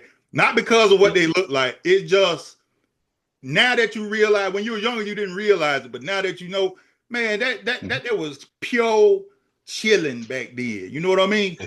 Except the summertime, you had the little shorts on and you had to hit that hot leather seat. Oh no. Oh man. Oh, you already knew back then. Nah, bro. That wasn't leather. Yeah. No, it was leather, whatever you want to call it. That was vinyl, man. That was vinyl. Yeah. That was vinyl. Leather caused 3-degree burns. That leather caused 1st-degree burns. Yes. Who you got for number 2, Dave? By mistake. But on Marvin Gaye, another music thing, because I like I said, 808. When Motown, when he left Motown, they didn't let him have access to nothing, no studio equipment, so Roland, who is the maker of the TR-808, that young kids, you don't know what your 808 kick drum and the original. It comes from a TR-808. 808, that's right. They passed him the 808 drum machine. Mm-hmm. That enabled him, the programming of sexual healing was done strictly and made the whole song on a TR rolling 808, which freed him from having the complexities of needing a full studio setup. So that's just some history I learned because I have an Akaya MPC1 that I just like to bang around on. And I like to look at the history of like all of the drum machines. But 808 freed up Marvin Gaye if he didn't get embroiled in family issues to be able to continue possibly, you know, it was going to have him continue making music if the tragedy didn't happen. So, yeah. Right. And one other thing on Marvin, he created one of the most beautiful women you ever want to see in your life. Nona Gaye? Nona Gaye. Out her. Nona Gaye. There ain't a nerd in this world like Nona Gaye. She had a song too, right? That she did with Prince, or Prince produced. Prince produced it. Okay, yeah. But again, there ain't another Nona Gaye in this world, bro. Hey, what's she doing lately? Anybody? I don't know. Suing everybody that use Marvin stuff. Yeah. She had a couple of movies, but I hadn't seen it since what was the last one I seen her? Blood and Bone. Oh, I thought The Matrix was the last thing I saw. It might have been. It might have been. Yeah, I can't remember. You know, I hadn't really. She played what's called in Ali. Played Muhammad Ali's wife, her wife. Second wife. Okay. Second wife. Yeah. All right. Who you got, Dave? You said Marvin. My number 2 is Regina Bell. Okay. Baby Come to Me, Make It Like It Was. Show Me the Way. Theme song, A Whole New World. I Dream in Color. Yeah. All I Want Is For Regina Bell is my number 2. Didn't see that coming. Yeah. So there you go. Going down memory lane, I'm telling you. Yeah. And like I said, mine is what I grew up with during the time, you know, during what I say, like, you know, them formative years. And so that's Regina Bell, because when Sean Allen was, to me, like Regina Bell. And I always used to tell her, I'm like, Sean, man, damn, you said her, or like Sean to me sound like her and Olita Adams. Get Here When You Can, if y'all ever heard. Yeah, there you go. So that's who she was like, was her and Olita Adams.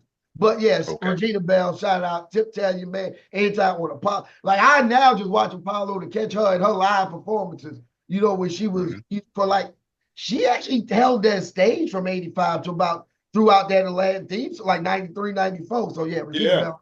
Yeah, it was Regina Bell. What's the chick that used to be with Levert? Bert. Used to be with Levert. You know, she used to sing with Jerry all the time. Yeah, I see her face, her eyes up. Yeah. You better look it up. Yeah, look that up, man. Angela Winbush. No, that she was with It's Angela Winbush. No, it's what's called. Crap. What is her name? And they just did a show together. I hate when I do this. Mickey Howard. Mickey Howard. There you go. Got you. But there you go. Mickey Howard. Winbush, though, right? Okay. Angela Winbush was with Renee and Angela. You know, I feel good. That's another. Hey, that's when the women were strong in the force at that point. You know what I mean? Strong in the force. All right, my number 2 of all time is really. I fell in love with him probably before most people learned about what he was doing. He is, you know, sometimes we throw musical genius out there, but I can truly say this man is a musical genius. Prince Rogers Nelson, there is not another like him. Prince gave you everything. He gave you a show. He gave you music. People talk trash about him, whatever, but I'm gonna tell you the truth. And I ain't like that. So for y'all go like, but I'm being real. I mean, it would be hard to be around Prince because you know you can't get no woman when Prince is with you. You know what I mean? Because he liked that. You know what I mean? And then what further has, the more I've been a Prince fan since I was younger, and the more you dig into stuff, and besides the music, you know, like when Charlie Murphy's True Hollywood Story came out, I already knew the story. Because I'm gonna tell you why. If you are a true Prince fan, you knew Prince was an excellent basketball player, even with him being the size that he was. Because Prince was only about 5'6", okay? But Prince was a tremendous. Well, with the heels, he was 5'6". Oh yeah. Yeah, I heard about 5'3", something like that. Yeah, but Prince was a tremendous basketball player in the state of Minnesota. Okay, so I knew when Charlie came out with that, I knew that was a true story. Okay, but then to further hear it from other folks, and then one of the craziest things, if you listen to Kevin Garnett's podcast, Kevin Garnett tells the story about him and Prince playing 101 in Paisley Park, man. And it's the funniest thing. You thought Charlie was funny. Pancakes. No, bro. Let Kevin Garnett tell the story. Kevin Garnett had me about to die laughing, man. Because he talking about, man, he really was like that. Prince was like that, y'all. This was multi-talented. I mean, could play every instrument, do all the production. Everything that came out of Minneapolis revolved around him. And we're going to do this show coming up later on this year. Is the time the greatest collection of musicians ever? Because Prince put that together. And you talking Morris Day, Jimmy Jam and Terry Lewis, Jesse Johnson, Jelly Bean Johnson, Monty is responsible for all the music from Janet Jackson to Justin Timberlake, New Edition, BBD, all of that started because of Prince. I say no more. Yeah, I'm gonna have to challenge that with a Cameo when you dig down that tree. It's gonna be close though. But Cameo had and the only reason you can put Cameo there is because John P. Key. I'm gonna leave it alone. Wait, what we saying about Cameo? Wait, we're saying, so you're saying it's time the greatest collection. The greatest collection. That's Earth, Wind, and Fire. I can't. Well, but the thing about Earth, Wind, and Fire, I can't do that, man, because the thing about Earth, Wind, and Fire is my number one. But if we go number one group of all time, Earth, Wind, and Fire, I'm like my man on what was it, Captain America on them. I am willing to lay down and die versus Beatles and Earth, Wind, and Fire, because that to me is I didn't say they was the greatest group. I said they was the greatest collection of musicians. Yeah, the tree with the influence of how far it fit. Because here's the thing about the time, what you don't realize, okay? The time is consistent because the time played everything for Apollonia 6. The time played everything for Vanity 6. Okay. Plus, you got to throw in Andre Simone as part of that too. Okay. Then again, like I say, Jimmy and Terry always did Janet stuff, but you forget Monty was part of Present Principle is Monty's song. Monty made that song for them. Okay. Then, I forgot about Jerome too. You didn't realize Jerome was a factor. Even though he was the comedy relief, Jerome was a strong factor in that. That might be the greatest collection of musicians. Not saying Earth, Wind, and Fire is hard to get in front of that as a band, just because Hey, nice word, T. This is where scholastic skills and studying for the ACT and SAT work out, young children. Vocabulary. What T just did, band. Yeah. Now, this is how for real. This is how you bring a person around to your side in a debate. What T just did was say band versus now I understand his viewpoint. So young folk, stop arguing in your head before the person is even talking to you. Listen.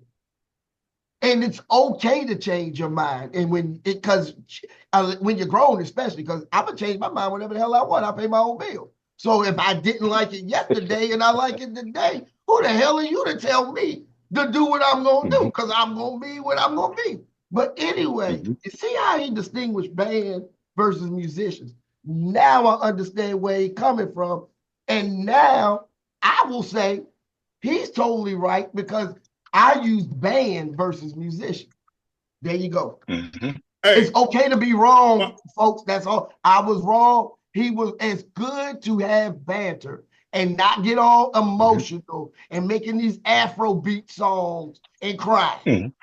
I well, hate Afrobeat songs. well, I Shout appreciate out that. to the death of Afrobeat songs because I hate them.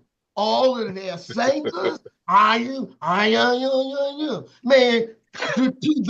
am just like the Chicago DJ that killed disco.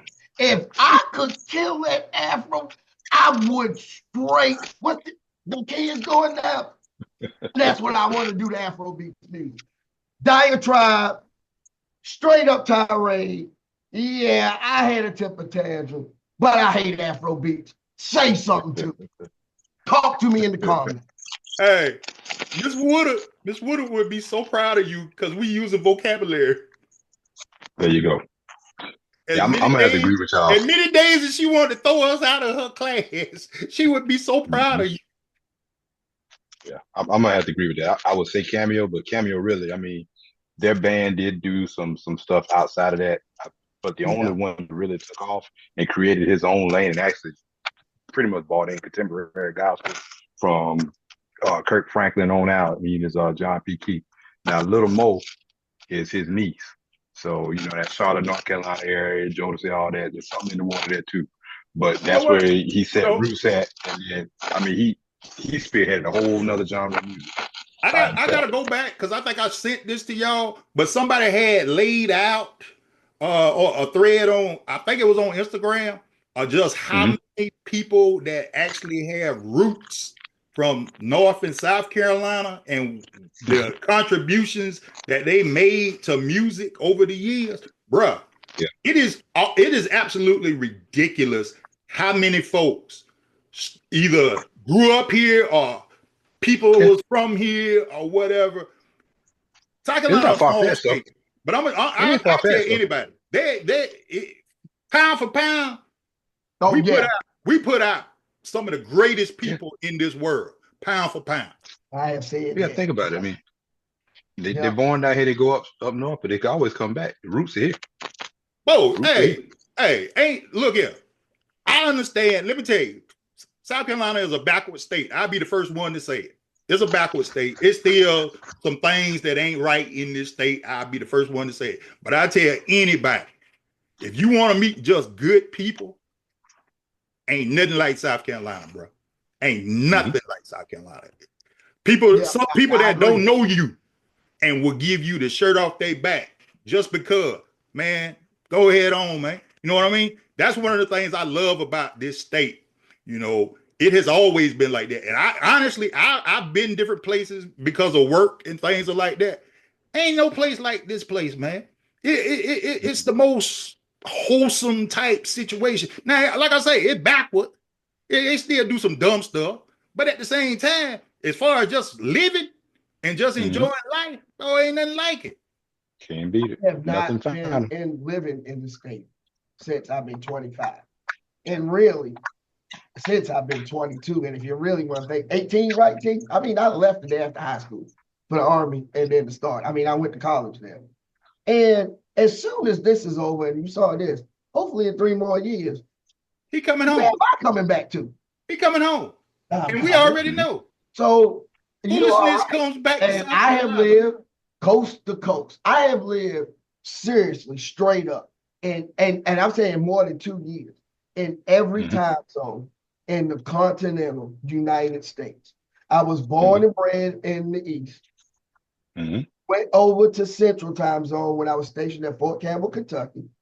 Wifey and I then moved and lived in Colorado Springs for 8 years. Then we moved to the furthest place you could probably go in the West in Seattle, so Pacific. So, and now we've been here for 18 years. So I have lived literally in every time zone in the continental United States. And like T said, the state, it's a little bit quirky, a little bit crazy. You know, it's different. It's different. We all got that. Even, I mean, the state of Washington is rich and tech, but ain't nothing like when you go home to the Derby and people talk to you. People are welcoming.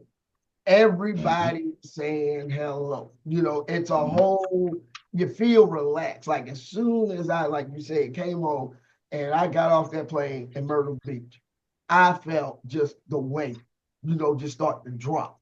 You see the wall, you know, just and the state itself, the stuff that's coming around. It might have its ways, but I still am coming home.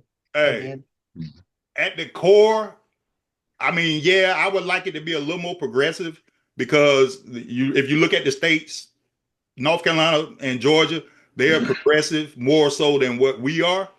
But honestly, you don't get that same type of feeling that you get when you hear. Dave, you came down here in the 7th grade, right? Yeah, and actually, it's so crazy, T. I'm just going to say that I have lived longer in different places than I've actually lived in South Carolina. Yeah. But that's what I consider. You're right. I came down here, and so majority of my childhood was in Baltimore. Right. Then 5 years I'm there, you know, then I'm off to the Army, come back. I mean, I've lived there for college, but college is different. You're not really part of what you're doing. And so you think about it, I consider this home, and it's probably the place, and it is the place I have lived the least amount in my life, but it's home because it's high school and it's middle school, you know, and that's when you form, you know, to me, that's when Voltron starts to take place. I'm gonna be honest. The first day he showed up, I think me and him bonded. You know, the first day he showed up, we bonded, and I mean, Dave has been my biggest cheerleader since we were younger, because Dave has seen me do things. You know, some of them is unbelievable. Some of them is like, oh boy. I've seen him. You know, I've supported him. I did things with him when he has been here. Him and my brother are the closest of friends. He is the godfather to my beautiful niece. It's the thing about it is Dave never felt like he, you know, a lot of time when you come from up the road, you know, that's what we always put on you. You come from up the road. Dave has never been an up the road brother, bro. He been third road Ridgeway since the day he got there. Hit the woods the first day I got there. I had to go run through the woods. I was like Michael B. Jordan on The Wire. I ain't lying. I'm for real. I related to that so much when he went out to the county, because I know about going out to the county. But going to South Carolina is like 5 of the counties that you saw Michael B. Jordan in The Wire. Right. And I am not lying, Kel. I was the one trying to pick up. I pick up any snake. I ain't even damn about picking up a snake. I am the one that would go to the fire ant pile or try, because all of that intrigued the hell out of me. Like, you literally could go and run through the woods, and now you grow up and see scary movies and like, what the hell was you thinking? What you thinking? Yeah, but all of that was like what everybody was used to was brand new. And man, and then I found out about cornbread. And the rest is history. Yeah. That man. Look here. He found out about cornbread, and honestly, David Ann, my family loves David Ann to death. Just because he came in, my grandmother treated him just like us. He was one of us. He has always been one of us. That's why, you know, when he decided he wanted to do this with us, I was like, oh, this is the perfect person. Now, at some point, I got to get him and Skeet on him, because that's a different level of stupidness. Because I'm telling you, Kelsey, you've been around Skeet. You've been with Skeet. You know how Skeet is. Okay? No, Skeet goes to another level when Dave is around.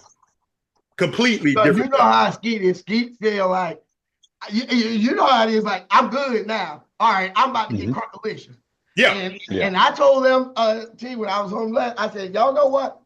I'm going to be the one to get drunk, take off all my clothes, and run butt naked through the streets of Conway, and y'all going to have to come get me one time. That's what's getting ready to happen. 3 years, my first act of rebellion. As soon as we do everything together, I'm gonna and run through the streets, and they better come get me. For as many times I got them. Look here. Shout out. We gonna laugh. Look, we gonna laugh because it's gonna be funny. Okay. And I love that family. Aunties, hey, y'all know. Auntie gave my son, who was grown at the time, when I came home for a birthday party. And my son is a fan of every team. My oldest son is a fan of every team I am. And like I got teams all over because I've lived all over. But Lakers are like North Carolina Tar Heels is my favorite team out of any damn thing that's going on. Basketball. And then the Lakers. She told gave my son, passed the legacy down. Gave my oldest son a Lakers hat from the 2020 championship. Oh man, that's straight. He still got to keep the tag on it. Yep.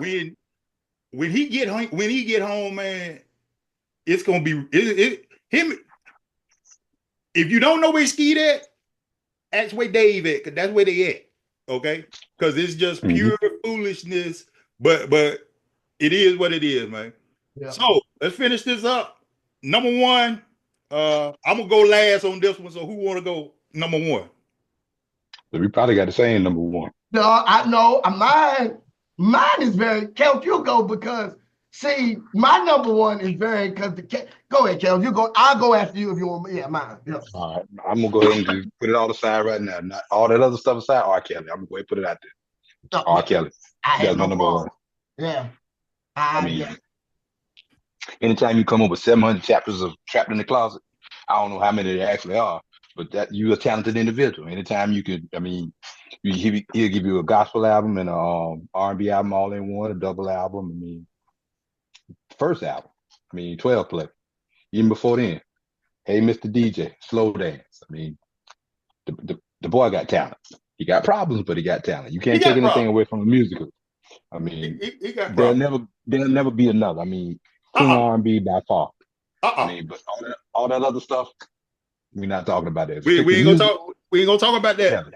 All right, cool. Kelly. I mean, all right, Dave, because I'm gonna put a bow on this, and this is gonna be mine is a tie, male female, because I want to end it out. All right, go ahead. You out. Babyface and Anita Baker. Woo! See, you know it was gonna be Babyface. I knew you know that was gonna be in there. So Babyface, as anybody who know me, is my man. Every album, every song.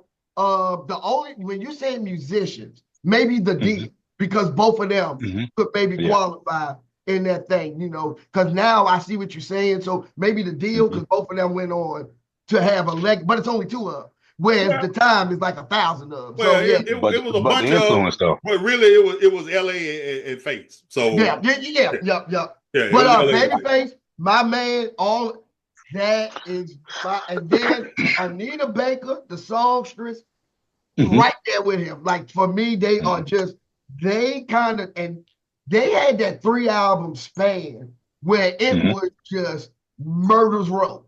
Boom, boom, boom. Everything was a hit. Go to Legacy. We don't have Lafaci. We don't get Lafaci. We don't get Outkast. So that's true. We all know how we love Outkast.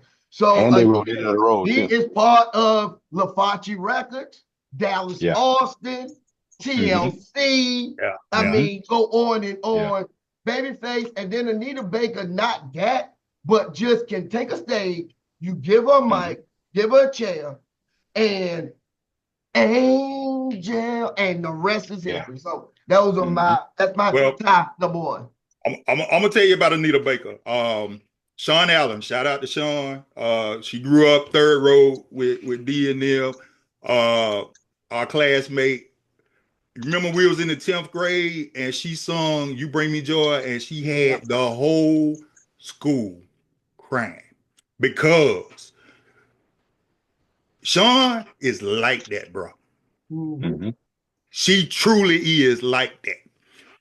She did Oleta Adams. I think we was Miss Fairfield Central when we was in the 12th grade. When I say can sound exactly like them, Kelsey, that's no lie. That's no hyperbole. Hold on. That it's I got to go on a tangent here now. I mean, you bring me joy. The best rendition I ever heard, though. I'm about to be stupid here. On Martin, when Martin was at the DMV, when Bentley Kyle Evans. I had to throw it in there, man. You so calm on it. Look at you with your little caramel self. With your almondy self. With your almondy. Almondy, that's it. With your little almondy self. I wrote a song there about you go, Cal. There it is. Yep. Again, everything goes to sitcom. Everything goes to sitcom.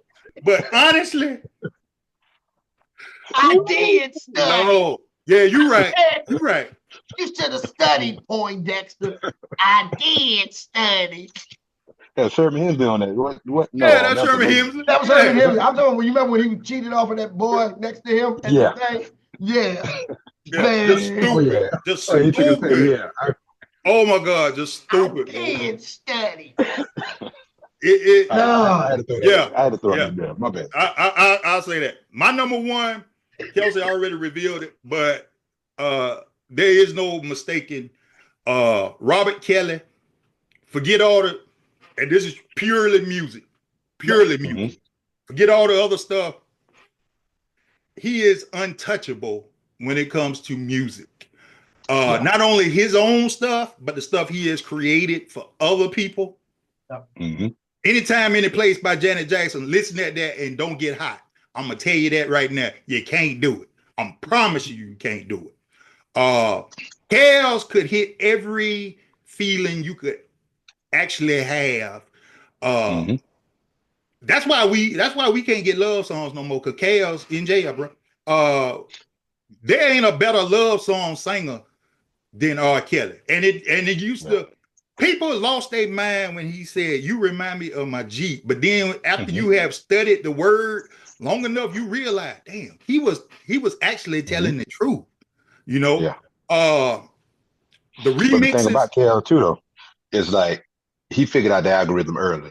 If you listen to any R. Kelly song, it's a simple song as far from a musical standpoint. It ain't but three chords. They hit every last one of them. Yeah, they hit every last one of them. The thing about people don't realize, if you don't listen. Yeah, I know his education ain't the greatest thing in the world. The brother can't read music, but the brother can make a song that'll make you. He can play though. Some of your best musicians can't read a lick of music. Right. He can't read a lick of music. But I'm gonna tell you right now, I have 4 children. The twins was a reflection of R. Kelly. My baby girl was a reflection of R. Kelly. Because she got here because of Half on a Baby. It's something about Chaos, man. Chaos has 12 Play. It might be one of the greatest albums of all time, bro. Only to be followed up by the Red Double album, which might be one of the greatest. Because remember, R. Kelly got a song with Celine Dion, and it is a classic. I'm Your Angel is a classic, y'all. Forget I Believe I Can Fly. I'm Your Angel. We talking Celine Dion. The penultimate, right up there with Whitney, right up there with Mariah, you know, Chaos, there ain't nothing like Chaos. And there never will be another Chaos. The remixes, oh my God. The remix can. Bump and Grind is a classic. What I'm gonna do with it? I'm gonna make a remix. And I make it worse. First, not to, like, I'm not gonna say, to master the machine making of music. Like he did the instruments, sort of, kind of, but he mastered how to layer the tracks. Like to me, he was like, if you had a first person that was Logic Pro, FL Studio, you know, where they mastered that machine making of music because of the free chords and keeping it how he did, it just was able to make that the backbone. And I was looking at how he would save, you know, back then they had the big things. They would say, and then he would take it and then just retrack it. And then figure out how it could fit in the next song, and then just sequence it a little bit different, and then go from there. So yeah, he was the first. Like, I believe everybody, hip hop and R&B, that's producing now, because nobody makes anything with instruments at all anymore. They owe that Just the Roots. That's it. Yep. Yeah. The Roots are the only one. Yeah, the Roots are the only one. Still well, doing it. I'm gonna tell you one more thing about Kale. Kale, most people get the beat or get the music to the song and then write the words. Kale's would write the words and then put the song to the words. Bruh. That's a whole nother level. That's why Half on a Baby will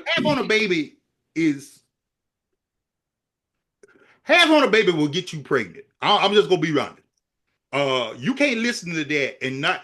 I'm gonna tell you right here, fellas, for all of you all that ain't got no game, or you only good enough to get the date or whatever, pick her up with any R. Kelly album playing.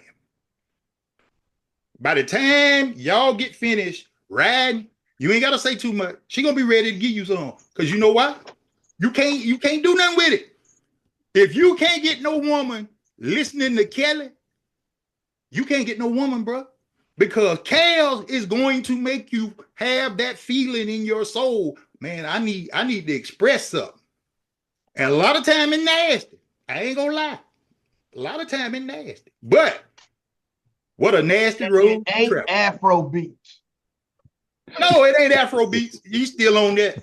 Yeah, my bad, man. Yeah, I just want to. So we got the number ones. I'm gonna throw out some honorable mentions. Y'all just chime in. Otis Red. Whitney Houston, and I thought it would be unfair to put Whitney on the list. That's why some people we know, right? Do I need to say? So I didn't put Whitney on the list because if I put Whitney on, we know where she at. Whitney Houston. Yeah, it ain't even on. I didn't put Mike and Prince on there. But you know, you know why? You know I hate Whitney. So I'm saying in song. We got to change that. Yeah. I constantly say it's just like I always knew it was everything about her was a facade. I always knew that. Never met her a day in my life. I always knew. And the thing I hold against her more than anything, she destroyed my boy Bobby, bro. Because Bobby had potential to destroy himself regardless. I understand that. Bobby was a wild boy. Doing the same. Bobby was a wild boy. You got to look at what the thing when they had the New Edition folk together, and they described Bobby even before Whitney. Bobby was on a path of self-destruction. Osborne shout out and all of them. He was on that path at the age of 7. And you know where he was, right? He was in Atlanta. They went to the store. They got the wrong Similac. He sucked on it. Boom. Bobby Brown. Look here. Remember, he was in Atlanta for a minute. But wait a minute now. This was the funny part. This was the funny part, and this gonna make you laugh. I got accepted to Morehouse, but I couldn't go because I couldn't afford it. But can you imagine me, Bobby Brown, Kelly Craig, Corbin Richmond, all of us in Atlanta at the same time?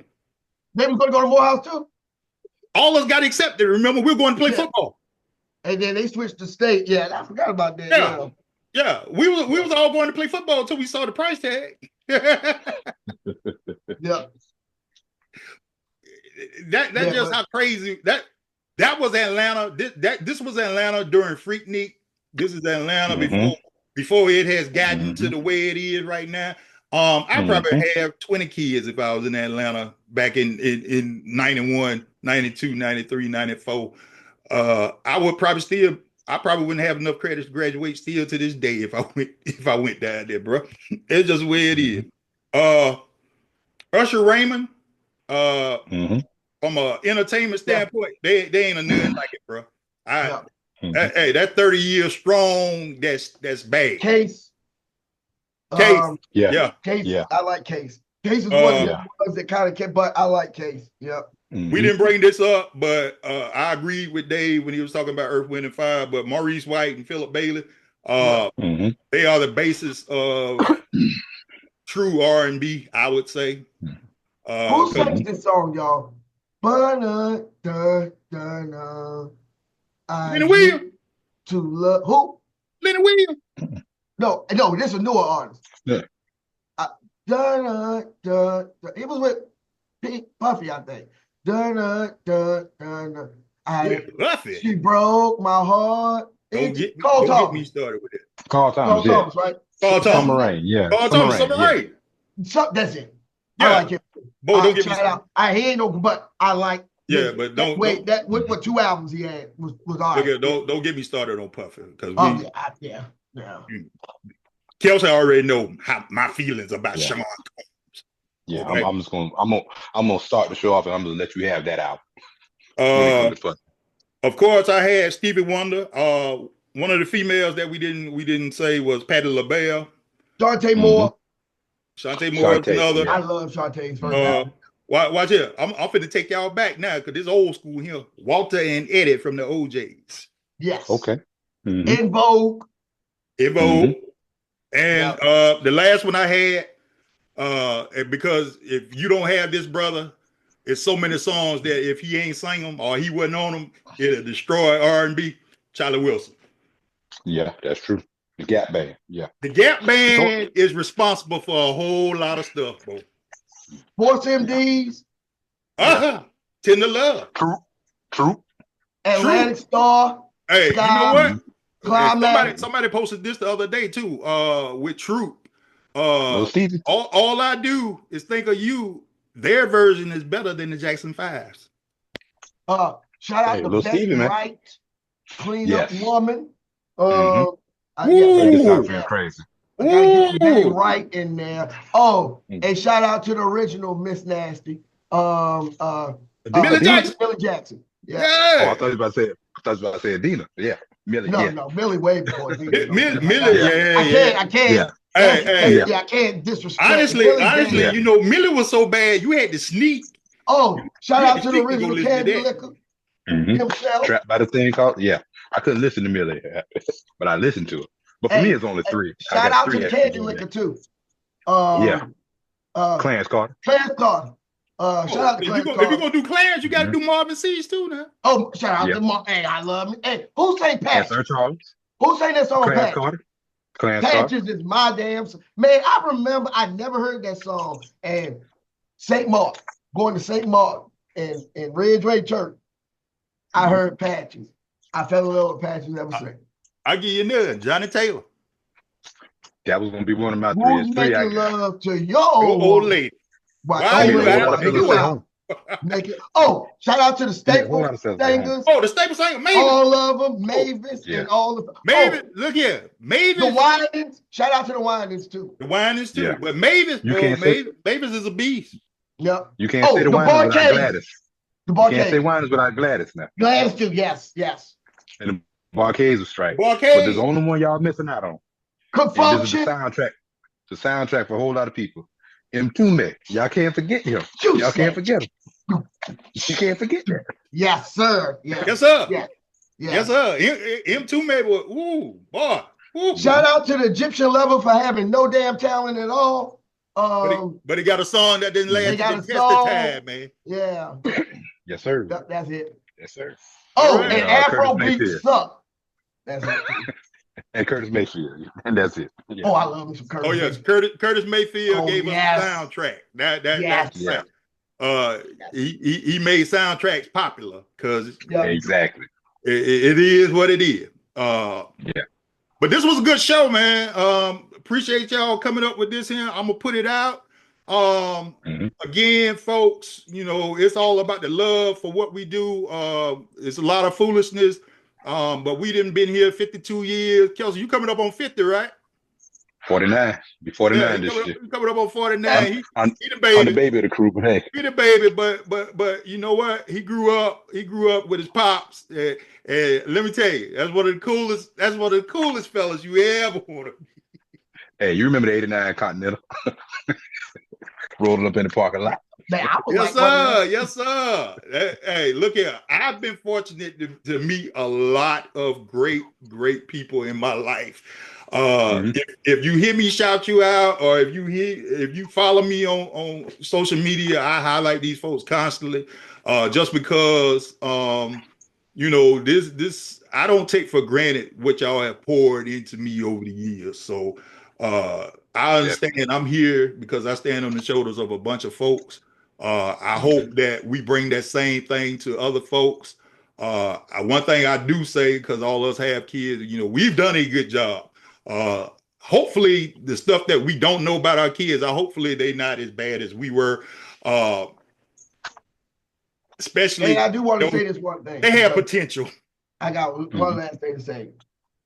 Shout out and congratulations to my youngest son, Donnie, who was accepted to Washington State University Medical School. So I got another one. 2 in medical school. 2 doctors. 2 doctors. So there you go. Now, I know out over the Christmas break. So shout out to Don Baines getting accepted to Washington State University Medical School. Now, I'm just going to be real about this here. I know that comes from Tip because it ain't got nothing to do with their daddy. I already know that. Hey. It comes from Tip because it ain't got nothing to do with their daddy.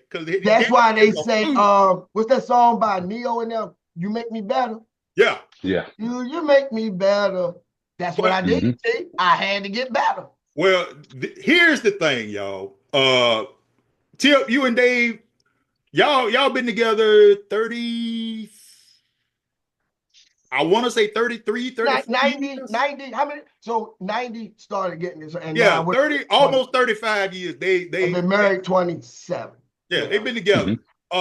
She has put up with every iteration of foolishness she could possibly have because she's had not only to deal with Dave, because Dave is a handful by itself, but she's had to put up with me, Skeet, Rick, Eldrick, designated driver for everybody. Yeah, I mean, she is the true. I'm just gonna be honest. She is the true soldier of the Third Road 34 crew for Ridgeway because she's been there through it all. Why she ain't crazy fooling with us? She's blessed by the good mouth. But because she's from Williamsboro. It's up the street. Yeah. Hey, but this is the thing. She knew she has seen every craziness that we have done in our lifetime. And she's probably been like, these is some fools.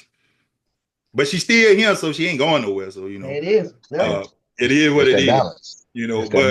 But I have to give her a shout out, man, because she knows what she deals with. Sydney got a little bit of Sydney has a little bit of it because of the fact she's dealt with me and Kelsey and the other crew. She's seen the foolishness that we have partaked in too. She probably thinks something wrong with all of us. And with Toya lately, she realizes it just ain't no helping me. I'm just and the more stories she hears, the more she realizes we all probably don't need to be together for real. But it is what it is. I'll be glad when Dave come back. That's extra, and we're gonna get Kelsey here. This summer we're gonna pledge at some point. We're gonna have everybody together, and so you can see the whole crew, and you will realize. If it did this time, it was just so much at once, and then it was just too much. Rick's dad passed away. It was but everything. But July, I'll be July 1st and 15th. I'll be back. Okay, we'll put it together then because that's gonna be y'all need to see this whole crew because it is by far they need we need if we know the law walks with us because it. It's a purpose. It's a calling on you. It's a purpose. There we go. We'll leave it at that. Anytime you get off work at 7 o'clock in the morning and go to a bar and change out your own cake, and somebody leave, you gotta take their daughter to the doctor and come back, and we still there at 1 o'clock. There. We didn't work 12 hours the night before, so 12 hours. Man. Yeah. Hey, bro. Or going across the street, the food line, grabbing a case of beer and some meat to throw on the grill and going home and watching videos and having a barbecue 7 o'clock in the morning. 7 o'clock in the morning. Hey, bro. Hey. And as you know, Dave, you didn't ate the cooking. You already know. If you put me on the grill, you done in, Bo. You done in. What's that Uncle Cracker song? Wake up and do it again. That's right. That's it. That's what we've done. All right, but SGP is back on the road. This year we're gonna be a little more consistent. For those that watch 44 Stack or listen to 44 Stack, we will still be doing that, but it's gonna cut after the football season. It's gonna go to once a month. We're gonna double up on SGP at that point. Once a month for 44 Stack will be baseball, and it's pitiful behind NBA because I'm already sick of them already. We gotta do a little bit of college b-ball for me. Oh, we're gonna do college basketball for sure Yeah. when we get closer to the tournament. Because right now conference games are kicking off, so we'll see what's what. And for sure we'll talk about baseball. But SGP, we got some good shows lined up. If y'all listen at this one, y'all already know there's some foolishness right here. So this one right here is the first full. No, this is the second She Good Peoples we did with Dave. The first one we were supposed to do a 44 stack, but it got so ridiculous. We just said, man, put it to SGP, man. Yeah. Just because this is what we do. But again, appreciate y'all listening. But I feel like this one here is gonna be up there with the 90s female R&B, just because that show is 3 years old, and that show every week is our top listened show. Nice. Yeah. Hey, where we put SGP? We put that on YouTube too? It's on YouTube too. Okay, gotcha. Okay, because I thought it was all right. Yeah, so everything is there. So YouTube and all your regular platforms for listening, that's where we will be. All right. So thank you, fellas. Look forward to doing this. We'll figure out what's the next topic, but we look forward to doing this. This was a ball, man. My chest hurt, man. Oh yeah. My chest hurt. I'm like, oh my God. And Afro beats we don't like. Definitely. All right. Yeah. See y'all next time. All right. Peace out.